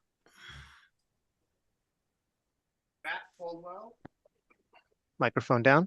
Matt Coldwell is manager of the Distribution Planning Branch within the California Public Utilities Commission's Energy Division. He oversees grid planning, interconnection, energization, microgrids, and transportation electrification. Prior to joining the CPUC, Coldwell served as an energy policy analyst at the California Energy Commission and as an environmental specialist with the California Institute for Energy and Environment, housed at UC Berkeley. He holds a BA from the Cal State University, Sacramento. Mr. Coldwell, you may begin your testimony. Thank you, and thank you, Chair Nava. Thank you, commissioners, for having me here today. I think I could be pretty efficient in my presentation because I've already covered quite a bit of ground with the other people that have given testimony today. But I'm going to maybe focus in a little bit more down in the weeds, just in terms of how different types of systems actually connect to, or different types of projects actually connect to the electrical system, and then where the PG&E's proposed Rule 30 kind of fits into that framework. So next slide. So let me just start, and this is more specific to the distribution system, but there's a lot more experience on energizing loads at the distribution system than the transmission system, and I think there's a lot of lessons learned that we've gone through over the past few years that are applicable to Rule 30 and large loads connecting to the transmission system. But I just want to provide a little bit of context here that in the world of connecting devices to the system, there's really two ways of thinking about it. There's the interconnection process, which at the distribution level, we generally consider to be connecting a generation resource to the distribution grid. It could be behind the meter solar, a storage system. And those types of connections are governed by a set of rules that are both CPUC and FERC jurisdictional, depending on the characteristics of the project. And then on the energization side, we're talking about customer loads. So any type of load, a building, EV, industrial, commercial, data center, when they file an application for service to the utility, we consider that to be an energization. And there's a whole separate set of rules that govern those processes too. And it's important to make the distinction because a lot of the times we use the word interconnection interchangeably between connecting generation and connecting load. And it's just important to note there's a whole different set of rules and stakeholders for that matter that are involved in those two different types of connections. So next slide. So we're focused obviously more on the energization side today. And as I mentioned, there are different rules for different types of projects. And I won't go into a whole lot of detail since these are more related to the distribution system. But there's rules 16 and 15 are the primary energization rules, and they cover different parts of the energization. So Rule 16 is sort of the service drop to provide power to a customer, and then Rule 15 governs any type of distribution line extensions that are needed to connect a new customer to the existing distribution system.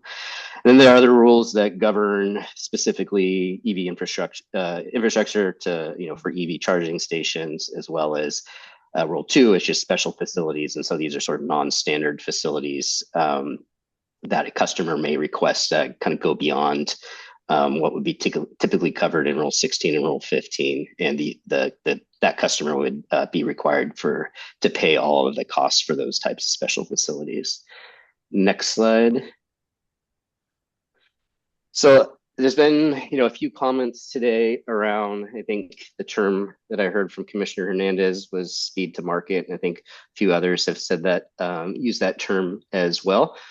So at the distribution level over the past, few years, there has been several issues of the backlog of projects, of energization projects being able to connect to the system. And so obviously timely energization is really critical to California's economy and policies. And for today's discussion around data centers, that's no different. Next slide. And I apologize, I can't see if there's any questions, so just feel free to interrupt me at any time. It was nice to see Senator Becker lead off the day today, very relevant to the discussion. In 2023, he authored Senate Bill 410, which required the CPUC and the state's investor-owned utilities to make a variety of different improvements to the existing energization process and distribution planning processes. Just highlighting here that at the distribution level, with this issue of speed to market, we did, based on the direction in SB 410 and then the companion bill AB 50, we did approve a decision that established essentially established timelines for how long it has to take a utility to connect a customer to their grid. So it provided for an expedited process. It provided transparency to the energization process where it didn't exist before. As I mentioned, it adopts timelines based on the utility's historic energization data. It supports early engagement, which is really critical, at the distribution level, but also at the transmission level with data centers. Engagement, between the utilities and customers to really figure out what the customer needs are when they need to be online, and gives the utility an opportunity to assess the location of the projects and how long it may or may not take them to provide the customer service. These timelines exclusively just apply to the large IOUs, and not some of the smaller investor-owned utilities in the state. Next slide. All right, so now transitioning over to really the topic of the day, I wanted to present this slide because I wanted to show where PG&E's proposed electric Rule 30 falls within the framework of connecting things to the grid, both the distribution and the transmission level. And so at the distribution level, CPUC has jurisdiction over basically all retail customers, whereas FERC has jurisdiction over wholesale customers. So for example, on the generation side, the FERC WDAT, or Wholesale Distribution Access Tariff, or WDAT, it governs the interconnection of generation that it's going to be participating in wholesale markets. And then on the CPUC jurisdictional side, CPUC Rule 21 governs the process to connect like behind the meter solar, behind the meter storage to serve a customer's needs. On the load side, as I covered, retail load governed by CPUC Rules 15 and 16. There's a wholesale load covered by FERC jurisdictional tariffs. And what's been missing, and what PG&E's application, the hole that it's filling is in the bottom right corner there. It's retail loads connecting at the transmission level voltage. And so that is the gap that PG&E's Rule 30 application is filling in. Next slide. So I can just kind of go through these quickly. I think my colleague from PG&E covered some of this, but so in November 2024, PG&E submitted an application for Rule 30 to establish this new tariff to connect retail loads to the transmission system.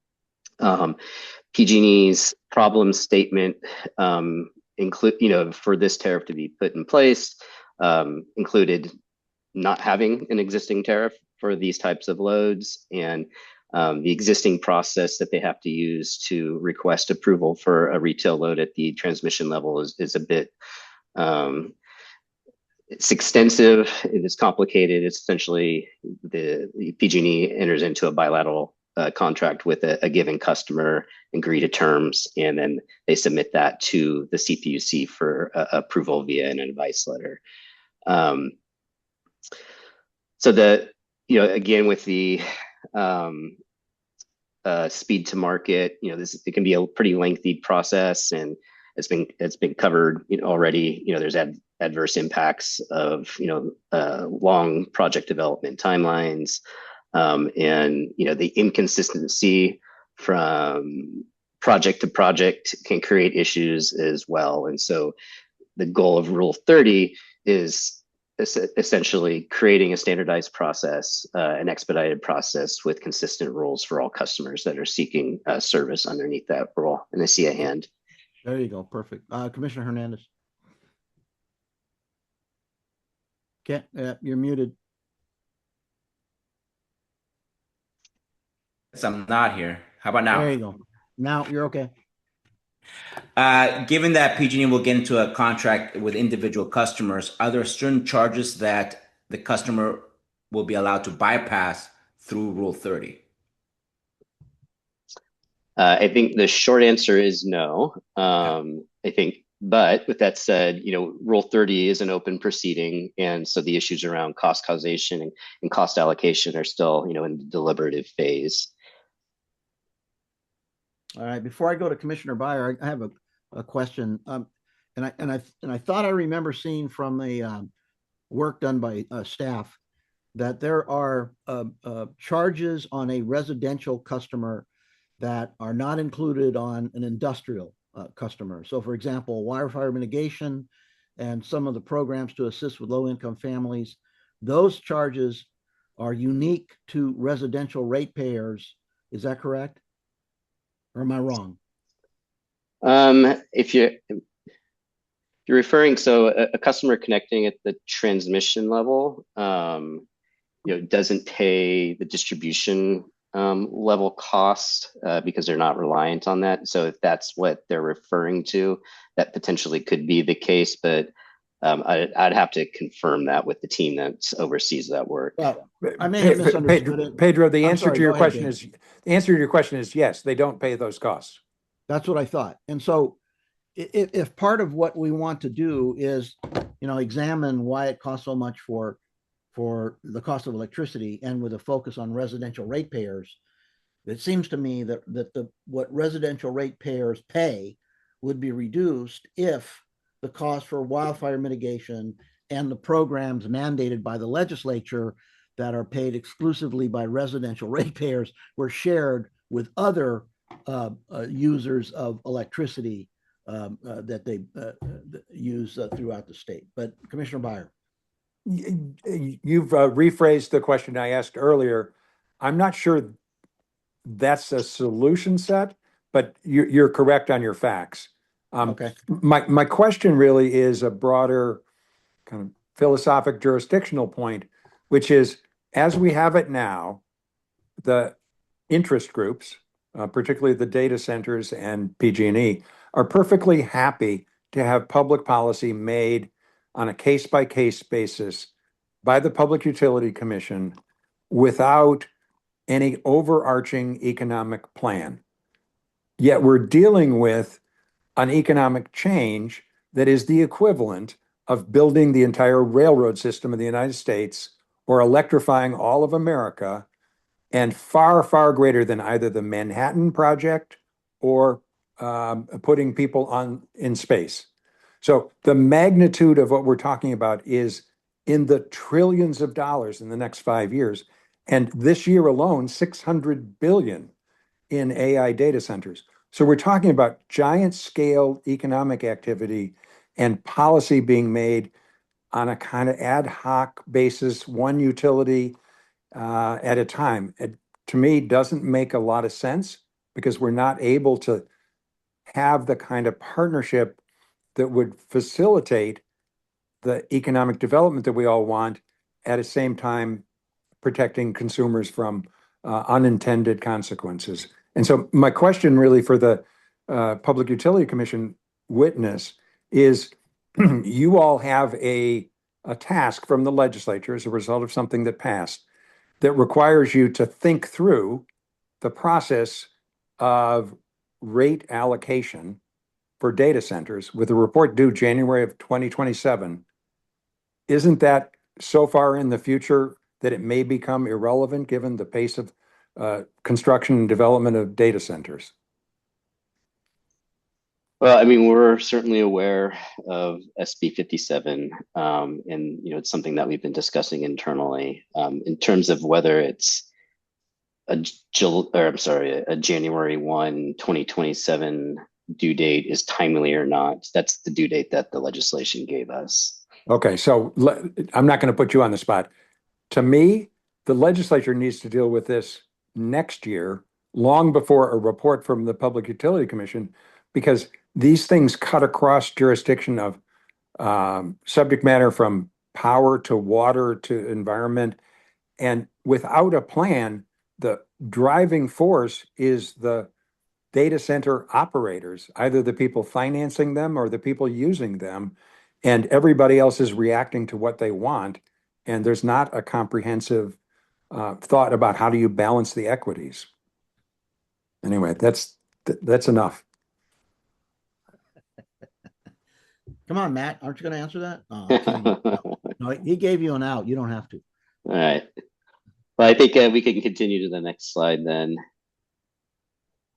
Just kind of continue on just the specifics of PG&E's application. So The benefits these are benefits as claimed by PG&E in the application. So just to be clear about that, new load on infrastructure, as we've been discussing, theoretically can lower rates across all customers because of the additional load. I think the gentleman from PG&E discussed that. And then there's also a possibility of the added infrastructure to serve these projects, providing enhanced system reliability. Again, these are PG&E's claims that we're actively engaged on in the Rule 30 proceeding, and we'll be handling those there. So,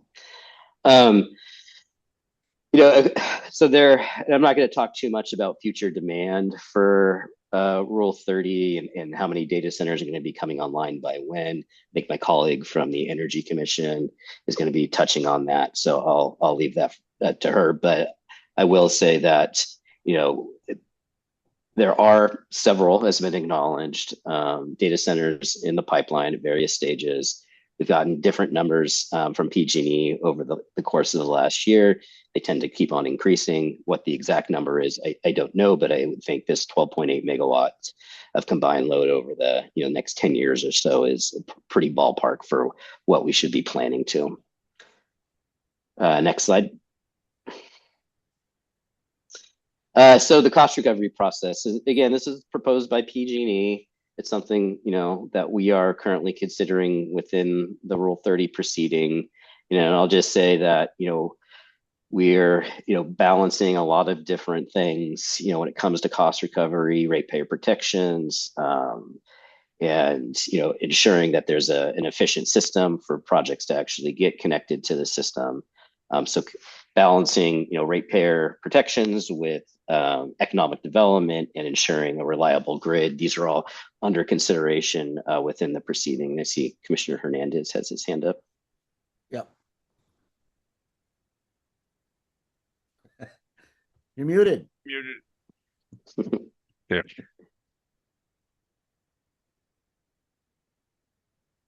You're still muted. How about now? There you go. There you are. Just the costs. The shared cost aspect, and I mean, it looks here in terms of after project completion. I mean, there are some of the stranded costs, depreciation taxes. I mean, when will we have a better sense if whether or not the transmission direct customers will bypass the wildfire and other charges? Yeah, so again, the proceeding's open right now. We're considering issues around cost causation, cost allocation, and ultimately the commission will make a decision based on the record in the proceeding.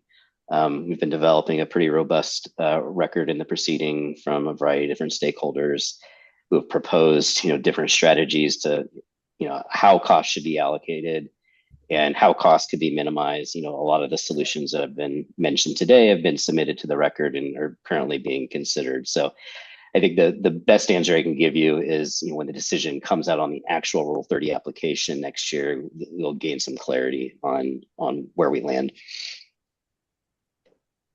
Sorry, Commissioner, you're on mute again. No, I think you did that on purpose. No, I was just saying, or if the legislature passes a new code section. So in short, this is the process that PG&E proposed. It allows customers to pay upfront for types 1 through 3 facilities, which are essentially facilities that enable the connection of the customer to the transmission grid. And then the type 4 facilities are more networked infrastructure builds that potentially can provide value to not only the customer, but other customers as well. Excuse me. Why don't we just go to the next slide? So in January of this year, PG&E submitted a motion requesting interim implementation of Rule 30 while the commission is deliberating on the broader application, the Rule 30 application. Then in July of this year, we issued, and it was approved, a decision that partly grants PG&E's motion for interim implementation. And so just to kind of a few key points of the PD. It does authorize PG&E to begin processing these customers using the approved agreements and forms that are submitted to the CPUC, for Rule 30. It requires transmission level customers to provide the entire cost of facilities type 1 through 3, including advances and actual cost payments, and also gives them an opportunity to provide 100% pre-funded loan for any necessary type 4 facilities. The PD declined to approve any repayment of the pre-funded loan for type 4, and nor does it in the future guarantee any repayment of 100% of the loan. It's denied and established the establishment of a memorandum account, which is just an account where the utilities can track cost and potential interest payments. And I think the key point here is that no rate recovery was authorized in this decision. So the determination, so essentially the interim implementation decision granted PG&E the ability to utilize the Rule 30 rules and to process customers through that, but it defers any decision on cost allocation or cost causation, cost allocation, and how that's going to be handled to the final decision that will come out on the application itself, which is what we're currently deliberating on. And then just finally, as soon as customers start going through this interim implementation, we've required PG&E to provide quarterly status reports on those projects and how they're progressing. And with that, I think next slide, which I think is So again, thanks for having us here today. Hopefully I was able to add a little bit of context in terms of how retail transmission loads kind of fit within the broader framework of connecting stuff to the grid. Very good. Looking at the commissioners, I don't see any further raised hands. So Mr. Coldwell, thank you for your presentation. I appreciate the help. Thanks, Chair. All right, Daniel. All right. Thank you, Chair Nava. Heidi Javenbacht is manager of the Demand Analysis Branch within the California Energy Commission's Energy Assessments Division. Before joining the CEC, Javenbacht worked as an energy engineer and consultant with the Cadmus Group and Itron. She holds an MS in Environmental Engineering from Michigan Technological University and a BS in Chemistry from Eastern Washington University. Ms. Javenbacht, you may begin your testimony. Thank you, and thank you everyone for having me here today. Just to kick us off, go to the next slide, please. Just a little bit about the Energy Commission. The CEC is the state's primary energy policy and planning agency. Our agency is committed to reducing energy costs and environmental impacts of energy use while ensuring a safe, resilient, and reliable supply of energy.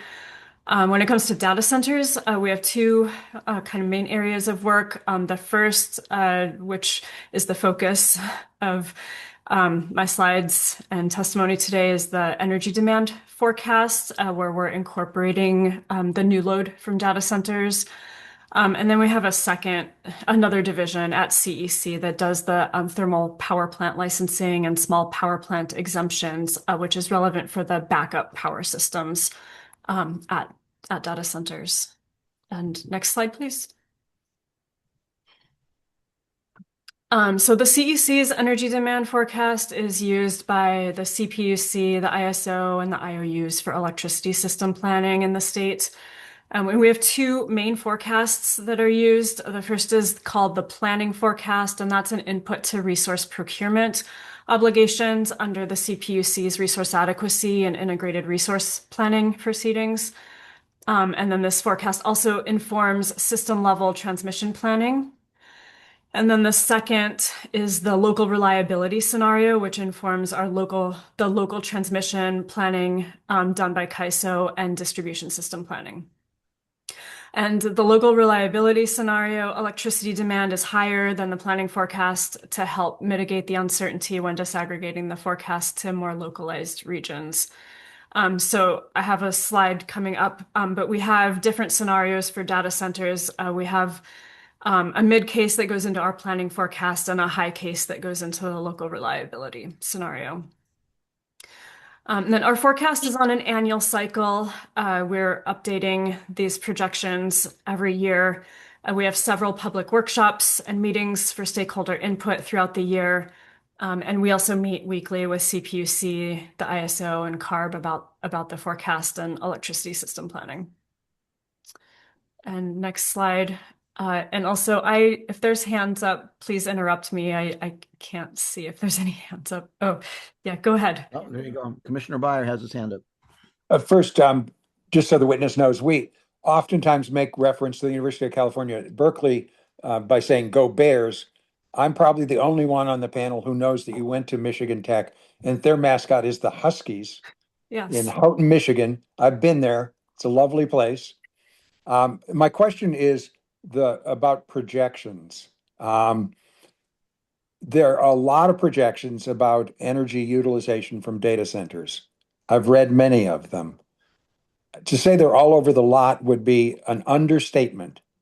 But Yes. generally, it's orders of magnitude leaps.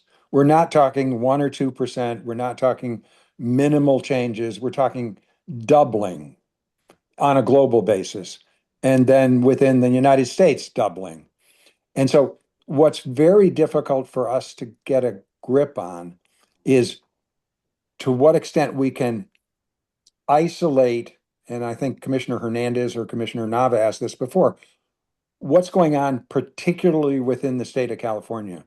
In other words, we may not get a particular kind of data center. We may get a different kind of data center. We may get data centers that are focused on the need to be close to fiber optics or latency. That is, so you can process things without a lot of delay. So if you could help us understand the risk of error.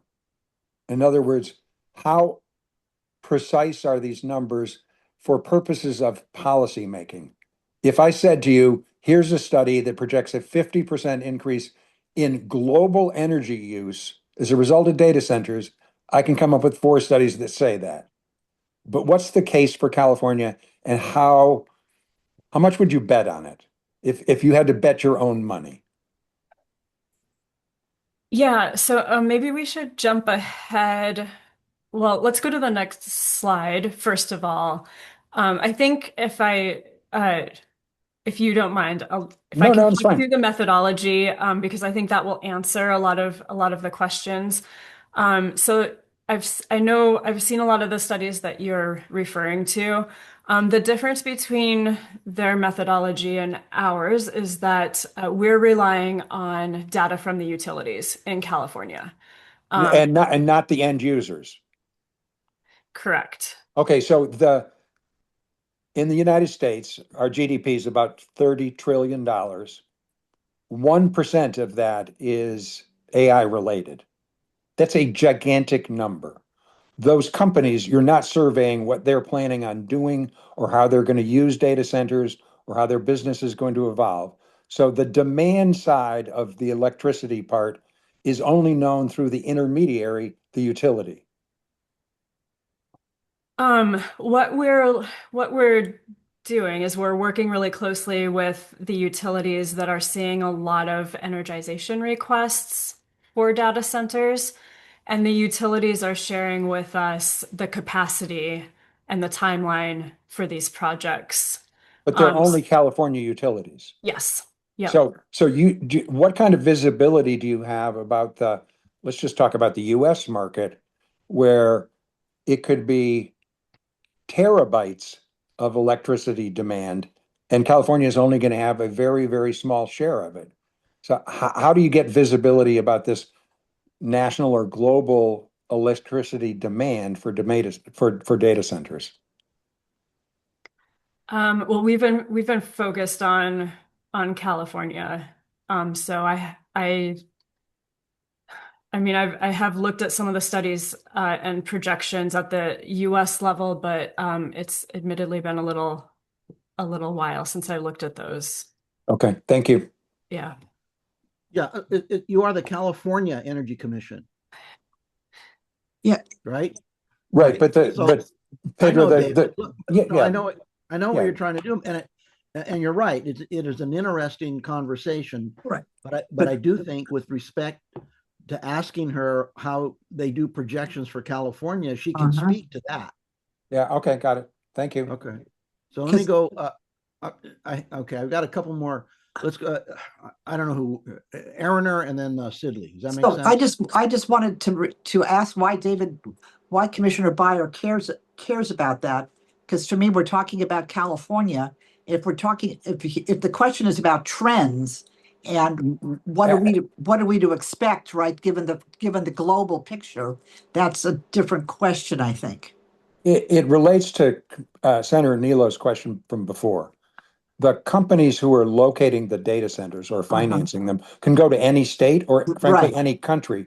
And so it may be that our niche is actually relatively small. And that this is not such a big deal for ratepayers in California as it might be in Virginia.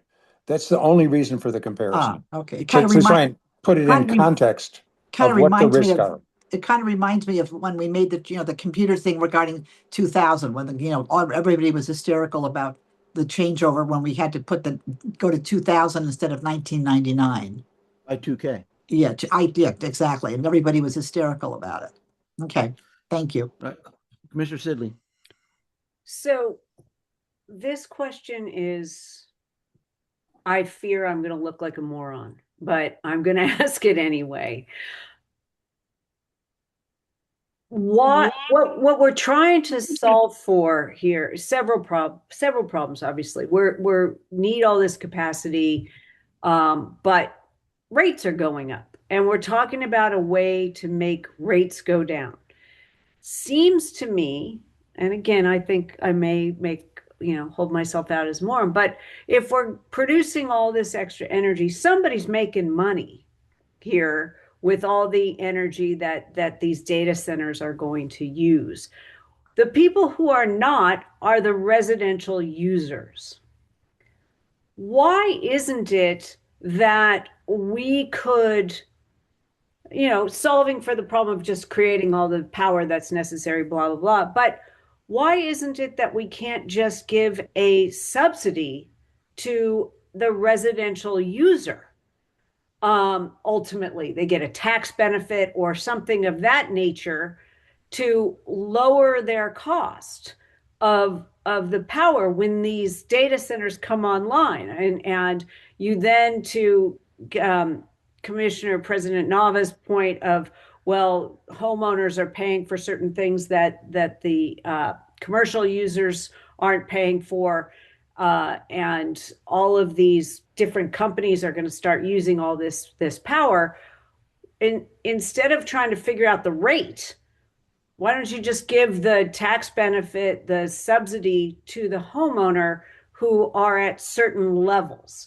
And I'm not putting that out there for anybody to answer the question per se. I'm just trying to think out of the box of how do you sort of address at least the cost issue, not addressing where do you build them, things like that. That's, but obviously, like PG&E, they're going to make some money here when they start selling all this power. So I'm just putting that out there as a sort of a thought piece. And I could be completely and entirely off base, and I recognize that. But I was just trying to think, how do we solve for the cost of the homeowner power user? So, all right, I'm done.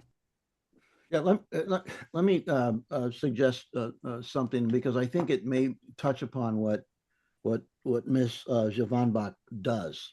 And the CEC is it's the planning entity, and they get, and this is part of David's question, they get information on how to project what the energy demand is going to be based upon what is provided to them by utilities.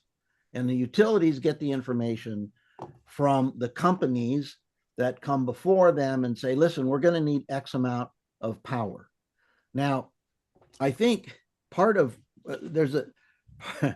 what drives the cost is, as we have learned, The utilities do not make money selling electricity. Whatever they pay for it is a pass-through to the customer. Where they make their money is in the construction of the infrastructure.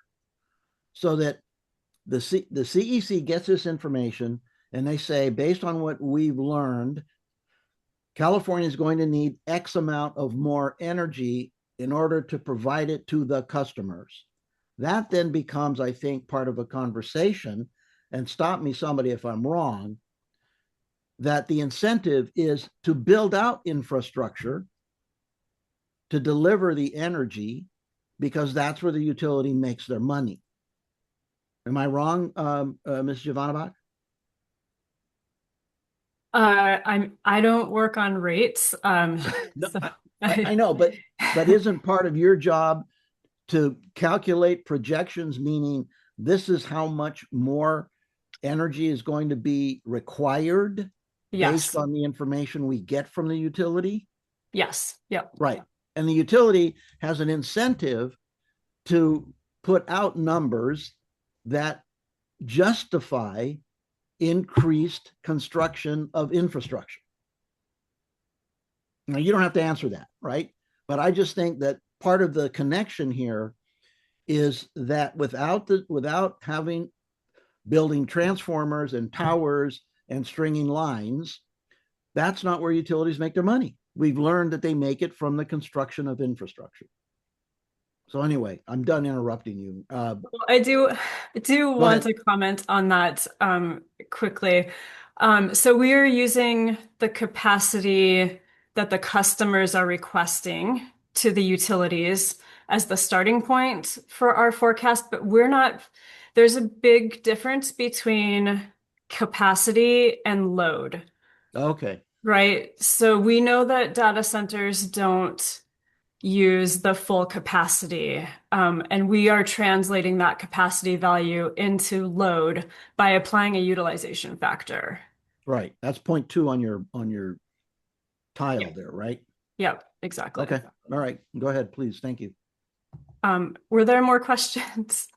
I don't see any hands up at the moment. Okay. Yeah. So, we apply a utilization factor. And then the utilities are sharing the application status with us. So we're using that as an indication of, how far along the project is. If they've reached the phase where they've signed an interconnect agreement with the utility, then we give those pretty high confidence, of being completed, whereas those that are newer in the process, we give a lower confidence. And that helps account for, we know that there are some data center companies that are applying or that are submitting applications to more than one utility. And we know that some will withdraw their applications for various reasons. So that's the reason for applying the confidence level. And then some of the utilities do give us the ramping that the customers request. So we know that when they come online, they don't come online at their 100%. at 100%. Right. Exactly. So they're going to ramp up. So sometimes we have those assumptions and the expectations from the customers. And when we do, we use that. But if we don't, we assume that they'll increase up to that load amount over 7 years. And then the last part of our methodology, we have interval meter data from existing data centers, and we are able to look at that and develop an hourly load profile. And that's how we get to an annual estimate for how much energy they'll use, as well as how much they're going to use at the system peak. Okay, next slide. So these are the capacity requests that the utilities shared with us back in August. Wow. We are getting an update to this data this week. Well, hopefully tomorrow. So we know that these things change pretty frequently at the utilities, but for the purposes of the forecast, it's an annual process. We got to draw the line in the sand somewhere. So we're going to use the data set that they send us tomorrow to make some updates to our forecast before we finalize everything for proposed adoption in January. But this can give you an idea of where things stood just a couple months ago. So probably no surprise, PG&E's got the most requests. I should also note that green hashed portion of these bars at the very top. That's not based on applications. That's based on just inquiries. So, a company calling up the utility and just asking some questions about whether about like what it would take to interconnect or energize. And the reason that we count those and consider those in our forecast is because we're only looking at applications, that's really only giving us insight a couple of years out as to what data center plans are for build. So by including the inquiries, we can get a little bit longer time frame of what the market might look like. And then there's a question earlier about the size of data centers in the queue. I didn't include that in this slide deck, but I do have some information I can share with that. So there are about 100 applications, again, as of August. Most of those are for data centers under 100 megawatts, but there are a handful that are larger than that.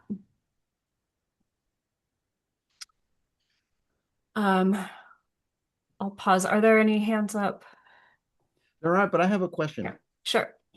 So there's a lot of work there's a lot of information gathering, a lot of data that you've got to collect, and then you've got to analyze it and crunch it and figure out and use a variety of factors to help focus the accuracy of what it is that you ultimately report. And when you do that, is the report with respect to the work that you've done, is that like just advisory? So what happens to the report once it's completed, and how is it used? Yeah, so these results feed into our overall forecast that's adopted every January. And that overall forecast is used by CPUC for resource adequacy, for integrated resource planning, and it's used by the ISO for transmission planning. Okay. All right. Well, it's a significant piece of work. Yes, Okay. pretty critical for electricity system planning in the state. Okay. David Byer. Yeah, just to go back, Pedro, to your correct question of me before, I'm looking at a chart that shows data center demand and spare grid capacity, and it's across the United States. The biggest points of friction are in the middle of the Northeast, that is Pennsylvania, Virginia, et cetera. The gap between capacity and demand there is gigantic. And in California, it's modest. The price increase politics and policy disputes tend to be in places where there's this giant gap between demand and capacity. And what I'm trying to get at by focusing on the rest of the country is we may not be facing the same problems as other states. And therefore, maybe our solutions don't need to be the same, even though I've cited other states. So we're about the same level of capacity as the Northeast, for example, but our demand is higher. But compared to the mid-Atlantic, we're way behind on the demand curve. It's just it's an important context point. Yeah, I think I better understand what it was that you were driving at, because right and again, it's a nuance. One of the things that one of the witnesses talked about, so like there's different kinds of data centers, right? That and I don't know that we've really focused on that as much. And so depending on what kind of data center it is, it's going to either use more energy or less energy. It's going to have a bigger footprint or a smaller footprint. The environmental impacts are going to be less. The use of water is likely to be yes, and then the total amount of energy that's necessary is going to be yes. And the other part that I don't know that we've talked about, and I don't think this is necessarily a question for Heidi, but you kind of get to witness how we work. But is there an animal called a data center promoter? In other words, are there people whose job it is, just like if I want to build a shopping center, right? I decide, I approach local government, the city or the county. I say, listen, I've got a proposal to build a 200,000 square foot facility data center that will, my potential customers are A, B, C, and D.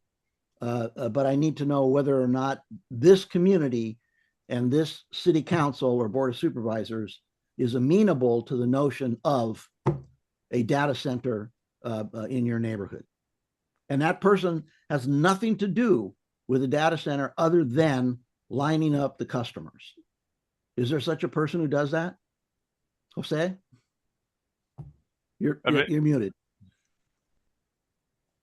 You see, because I guess what I'm trying to identify is, depending on who you're talking to, there's an awful lot of play in this system. And just like somebody is promoting a shopping center and telling you that your anchor tenants are going to be significant retail establishments, part of what I think is so ambiguous in this process is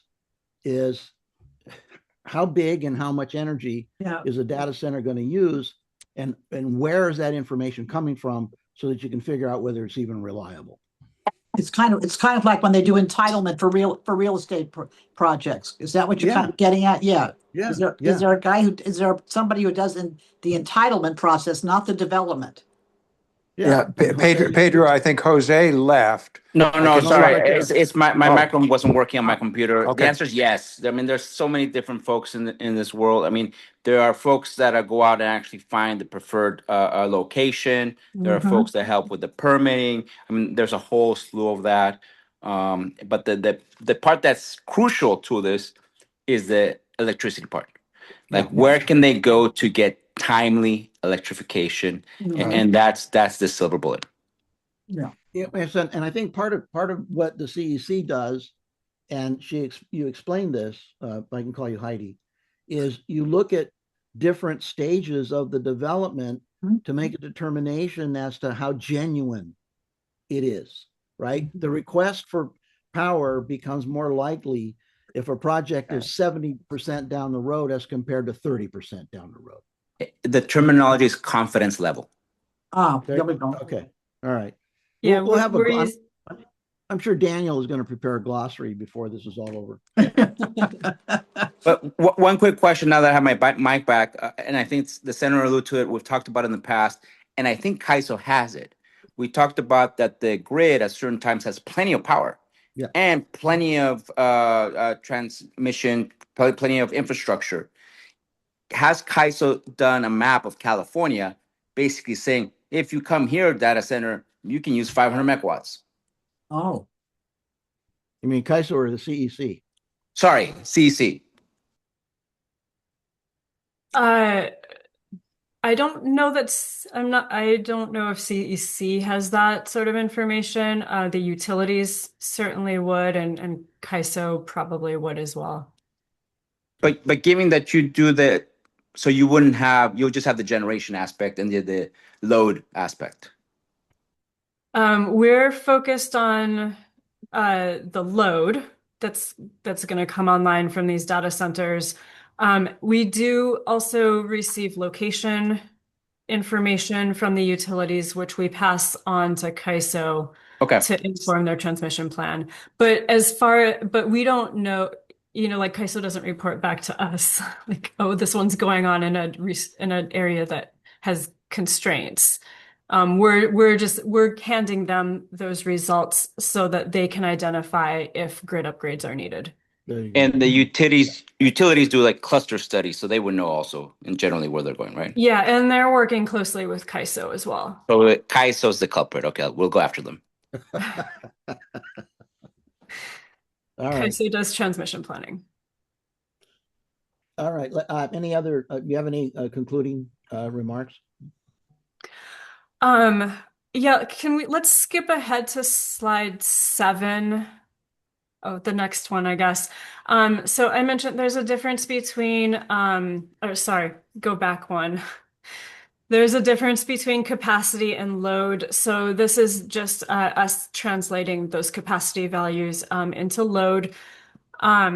So for the mid case, which informs resource procurement, we're looking at about 4,000 megawatts being added on the system by like 2035-ish. And that's about, if you're looking at that as a percentage of the peak that we're forecasting for 2035, it's about 7%.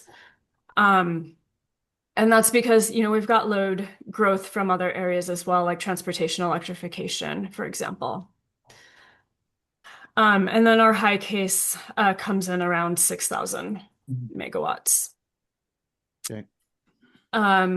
And then the last slide just has some forecasting challenges.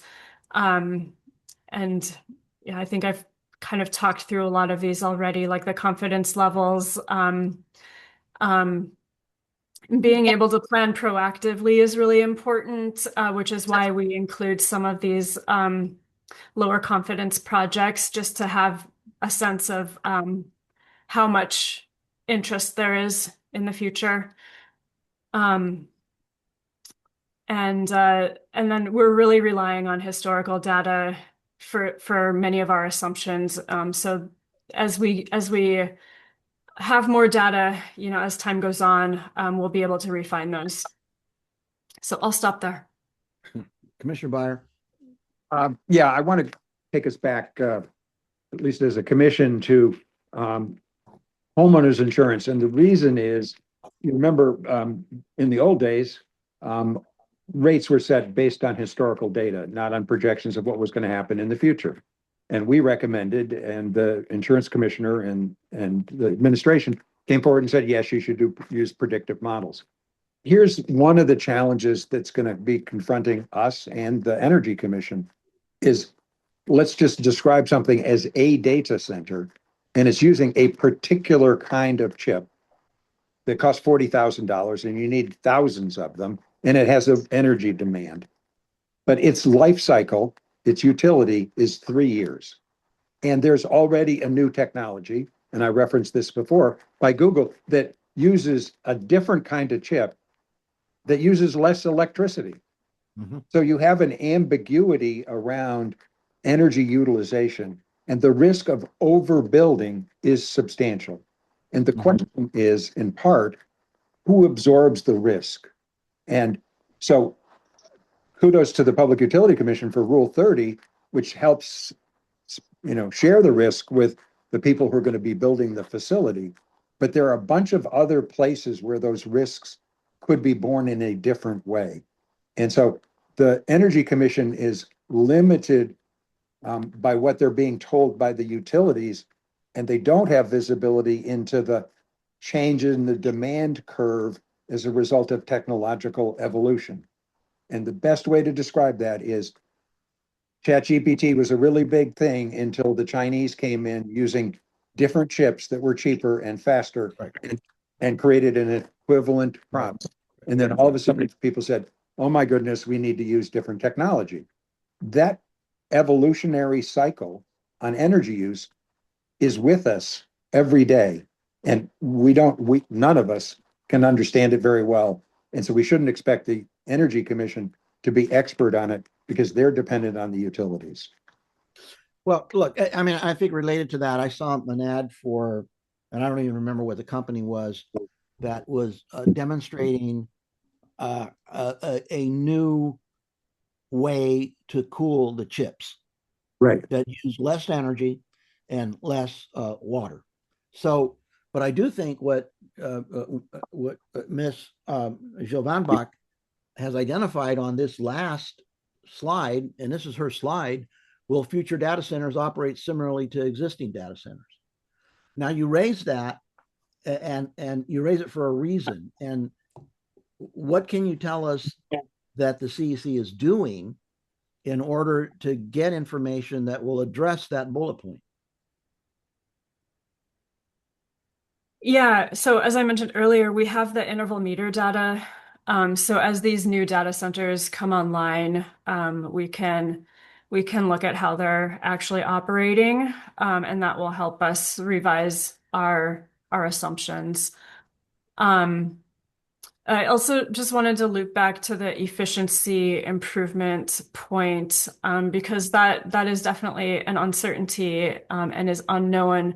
But there is the possibility that if there's efficiency gains, the data centers have an agreement with the utility for a certain amount of capacity. Mm-hmm. So if there's efficiency gains, I think there's also the question of if they're all of a sudden not needing they've reduced the amount of load for the same amount of work, then maybe they'll, add more servers to continue, at that same level of load or similar than as to what they were at before. Just, be doing that more efficiently. Mm-hmm. Okay. All right. Let me, commissioners, any other commissioners with questions? Not seeing any. You've now had the full benefit of a witness at a Little Hoover Commission hearing. Congratulations. Thank you. Thank you. Ethan, I think that's our last witness. That is correct, Mr. Chairman. So we can move to the next item on the agenda, which is public comment. If people have joined the meeting via Zoom and you wish to make public comment, please use the raised hand function in Zoom. If you have phoned in, email us immediately at littlehoover@lhc.ca.gov. Give us your phone number so we know who to unmute if you're called upon. That's littlehoover@lhc.ca.gov. That's on the screen now, but use the raised hand function in Zoom if you wish to make public comment. Public comment is limited to 3 minutes per commenter, with a total comment period of 30 minutes. Commissioners will be able to hear you but not see you. I believe we have no one in the physical location for the meeting, but we do have online people. Shara, if you can identify the first commenter, please. The first commenter will be John Gallagher. You now have the ability to unmute yourself. Thank you. I'm John Gallagher. I work for Pure Storage, a data storage company headquartered in Santa Clara with 6,000 employees. Imagine California leading the world in AI, only to lose that race because we measured the wrong energy metrics to improve the foundations of our digital economy, the data center. Data centers, as we know, are the bedrock of modern society, and every part of California's economy depends on them. California has close to 300 data centers that consume as much electricity as 2.3 million households. Beyond these large facilities, there are tens of thousands of smaller server rooms, mini data centers in offices, basements, and back rooms. Their cumulative energy footprint is also significant. The central question before you is simple. If you want to make a real difference in data center energy use and efficiency, you need to genuinely measure the energy use of data center technologies. Without measurement, we can't drive efficiency, reduce demand, and we can't plan responsibly. However, let me take a step back. Data centers house 3 core technologies that drive the energy use: servers that process and compute data, storage systems that store the data, and high-speed networks that move the data. Cooling is just a consequence of these 3 technologies. The deeper issue is that data centers are not necessarily modern. 80% of all data storage purchased for data centers every year is still mechanical hard disk drives. This is a 70-year-old technology. It has a spinning disk inside it and must spin nearly 4 billion times a year just to store the data. Plus, they must be replaced every 3 to 4 years. Using hard drives to power data centers like Californians driving cars that get 5 miles per gallon. Fuel companies love it, but the public pays the bill. Modern flash storage breaks that model. This is the stuff that everyone has in their smartphone. It doesn't spin, wastes no energy, and can store 10 times the amount of data. as hard drives at 90% savings on electricity. In California alone, adopting flash could save enough energy to power more than 450,000 new homes. California needs modern energy standards for data storage that measure how much data is stored and how much energy it takes to store it. Terabytes per watt is both practical and transparent, and it tells us how much data is stored, how much electricity it takes to store it. And the stakes are enormous. Data centers in California overspend by $570 million on data storage energy bills. Terabytes per watt for data storage will improve transparency, unlock measurable energy savings, and strengthen the state's digital competitiveness while helping California achieve its greenhouse gas emission goals. Today, our data center technology can cut the energy footprint of an entire data center by 25%. So I ask that California consider leading with a standard of terabytes per watt for data storage. Such a standard will provide you with a clear, practical way to understand that most energy efficient technology that underpins our digital and AI future. If California wants to keep energy prices stable and continuing leading the world in AI, it must start by measuring the energy use of data centers. Thank you for your time. Thank you, Mr. Gallagher. Your 3 minutes has expired. Shara, if you can identify the next speaker, please. Next speaker will be Michael Bocadoro. You now have the ability to unmute yourself. Yes, I've unmuted myself, and thank you very much. Very much appreciate your engagement in these issues. I'm Michael Bocadoro. I serve as Executive Director of the Agricultural Energy Consumers Association. We represent farmers and food processors as ratepayer advocates at the PUC and in the legislature. You should be very skeptical of the arguments that this is going to somehow reduce rates. In the short term, we are going to see nothing but rate increases from data centers. PG&E is bullish on data centers for one reason and one reason only, and that is because they see massive capital investments that will need to be made in transmission to deliver the generation to those centers. PG&E makes profits for shareholders through return on equity on those capital investments. That's why they're more than willing to have ratepayers take a massive rate increase risk in the short term so that they can earn higher profits for the utilities. Don't fall for it. PG&E's got 10 separate rate increases pending at the Public Utilities Commission today. Rates are going one direction and one direction only in this state, and that is upward through all of the wildfire mitigation costs and the electrification of transportation and other industries. It's driving demand.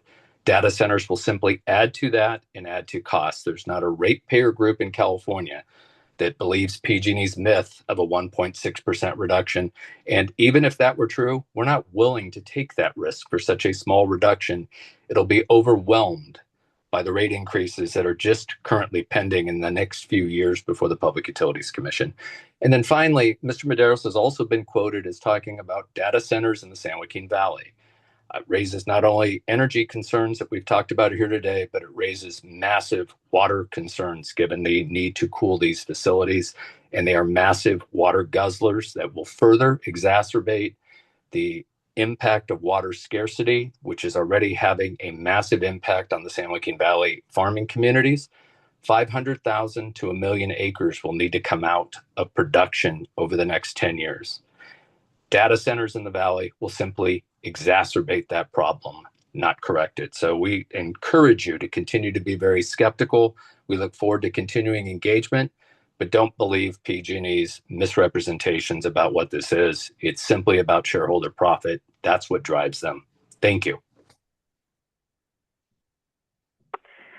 Thank you. Our next speaker will be Tom Conlon. You now have the ability to unmute yourself. Hi, thank you for the opportunity to comment. I'm Tom Conlon in Sonoma Valley. I'm currently retired energy consultant. I appreciated the conversation today. I think I was actually impressed that the commission is digging into these issues as deeply as you have. And but I want to draw attention to the Energy Commission's slideshow at the end and the relatively modest level of capacity requests, that final slide, that we see the utilities receiving.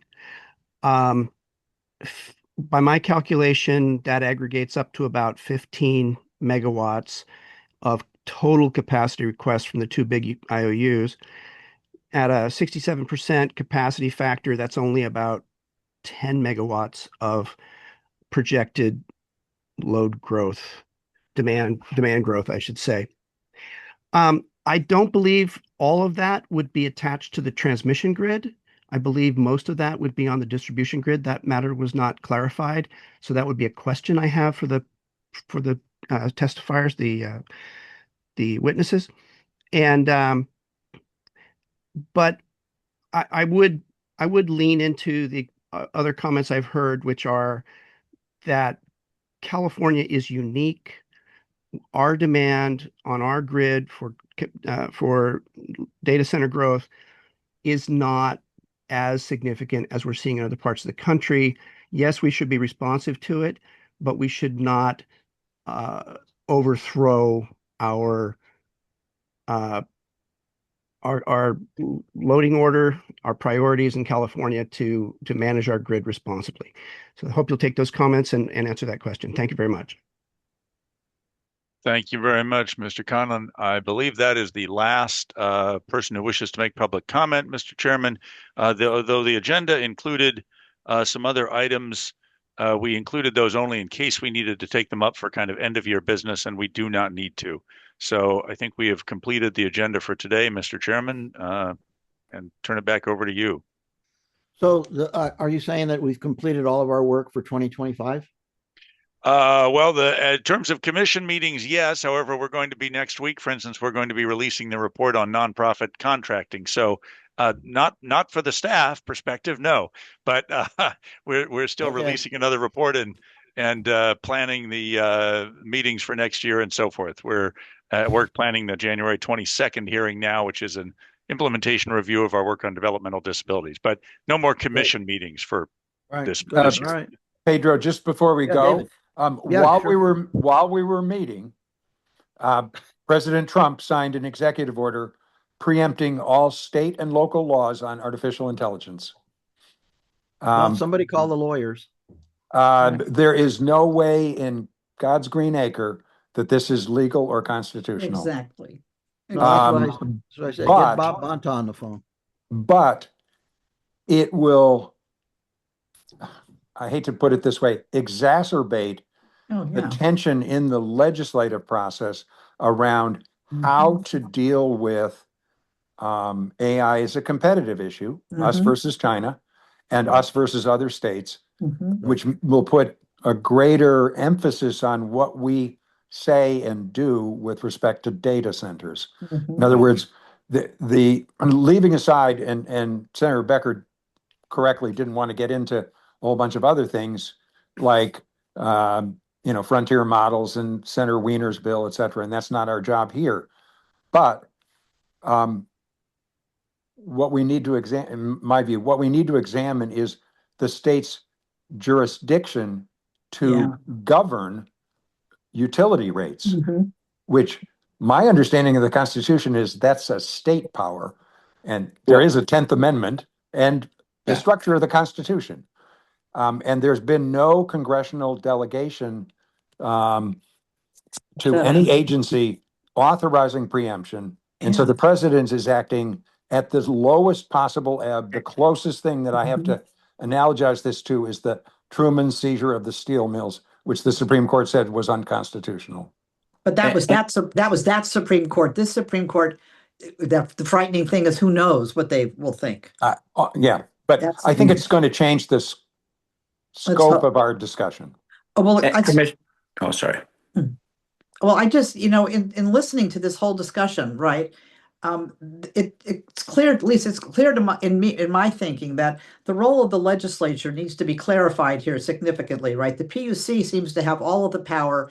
They deal with the utilities, right? They get their information from the utilities. There's no check and balances here, or at least that's from my perspective anyway. And so I really would like to figure out, as we go further and figure out what our positions are going to be, what is the appropriate role of the state legislature here? And maybe that's what Senator Becker is getting at. I mean, all right, because it doesn't, who's in control here? Well, go ahead, Commissioner Hernandez. Just to say, luckily we do have Article 9, Article 10 in the Constitution, but it's not like anyone reads the Constitution anymore. But in terms of energy, I mean, FERC controls transmission between states. So historically, the U.S. does have authority over cross states through transmission. But everything dealing from rates to, I mean, generation siting, that is state controlled. Within the confines of our geography, exactly. Okay. Yeah, that's not the way the executive order reads. I'm sure not. All right. Well, the president just made our report even more important. Mm-hmm. So And I more suppose time. be grateful for small favors. Well, but also what the question is timeliness here then. Well, yeah. Well, look, this undoubtedly, you know, as so the question, it seems to me, in part, is so there is an executive order, and this is what it says. So who's going to enforce it? So which Department of Justice office is going to come to California and tell California that it may not continue to operate the way that it's been operating? Right. Senator Nilo, do you have any thoughts? You look as though there's stuff churning up there. Well, I just heard about this. One thing I would I'd urge a little bit more confidence in the Supreme Court. I think it's going to show more independence than you're anticipating with regard to some things, perhaps with regard to the tariff decision and maybe others. And another important thing about the role of the legislature and the authority of the PUC, and I would add to that the Air Resources Board. We have two entities there with incredible power over economic consequences to the citizens of this state. And the legislature, in the case of the PUC, 90 years ago, and in the case of CARB, just about 20 years ago, have assigned to those bodies what end up being policy authority, and we don't do anything about it. And I introduced a bill. This is off the subject with regard to the subject, but not with regard to the notion. I introduced a bill to change the Air Resources Board from an authoritative body to an advisory body, and have them continue to do what they're doing, but what the regulations that they'd come up with would be passed on to the legislature for us to act on. And it was summarily rejected in committee, which you could probably guess. And the other interesting thing, by the way, is I could get nobody to testify on behalf of that bill in committee because the regulated are afraid of the regulator. So it is a significant issue. I don't see us doing anything about that, but I think it's a very important point because the actions affect the everyday life and the everyday pocketbook of every Californian. All right, let's conclude at this merry get together. Well, we've got Christmas coming up, for Merry God. Christmas, Right. Merry Christmas, Happy Holidays to everyone, and a Happy New Year to everyone. God bless you all. Bye-bye. Thank you. Bye-bye.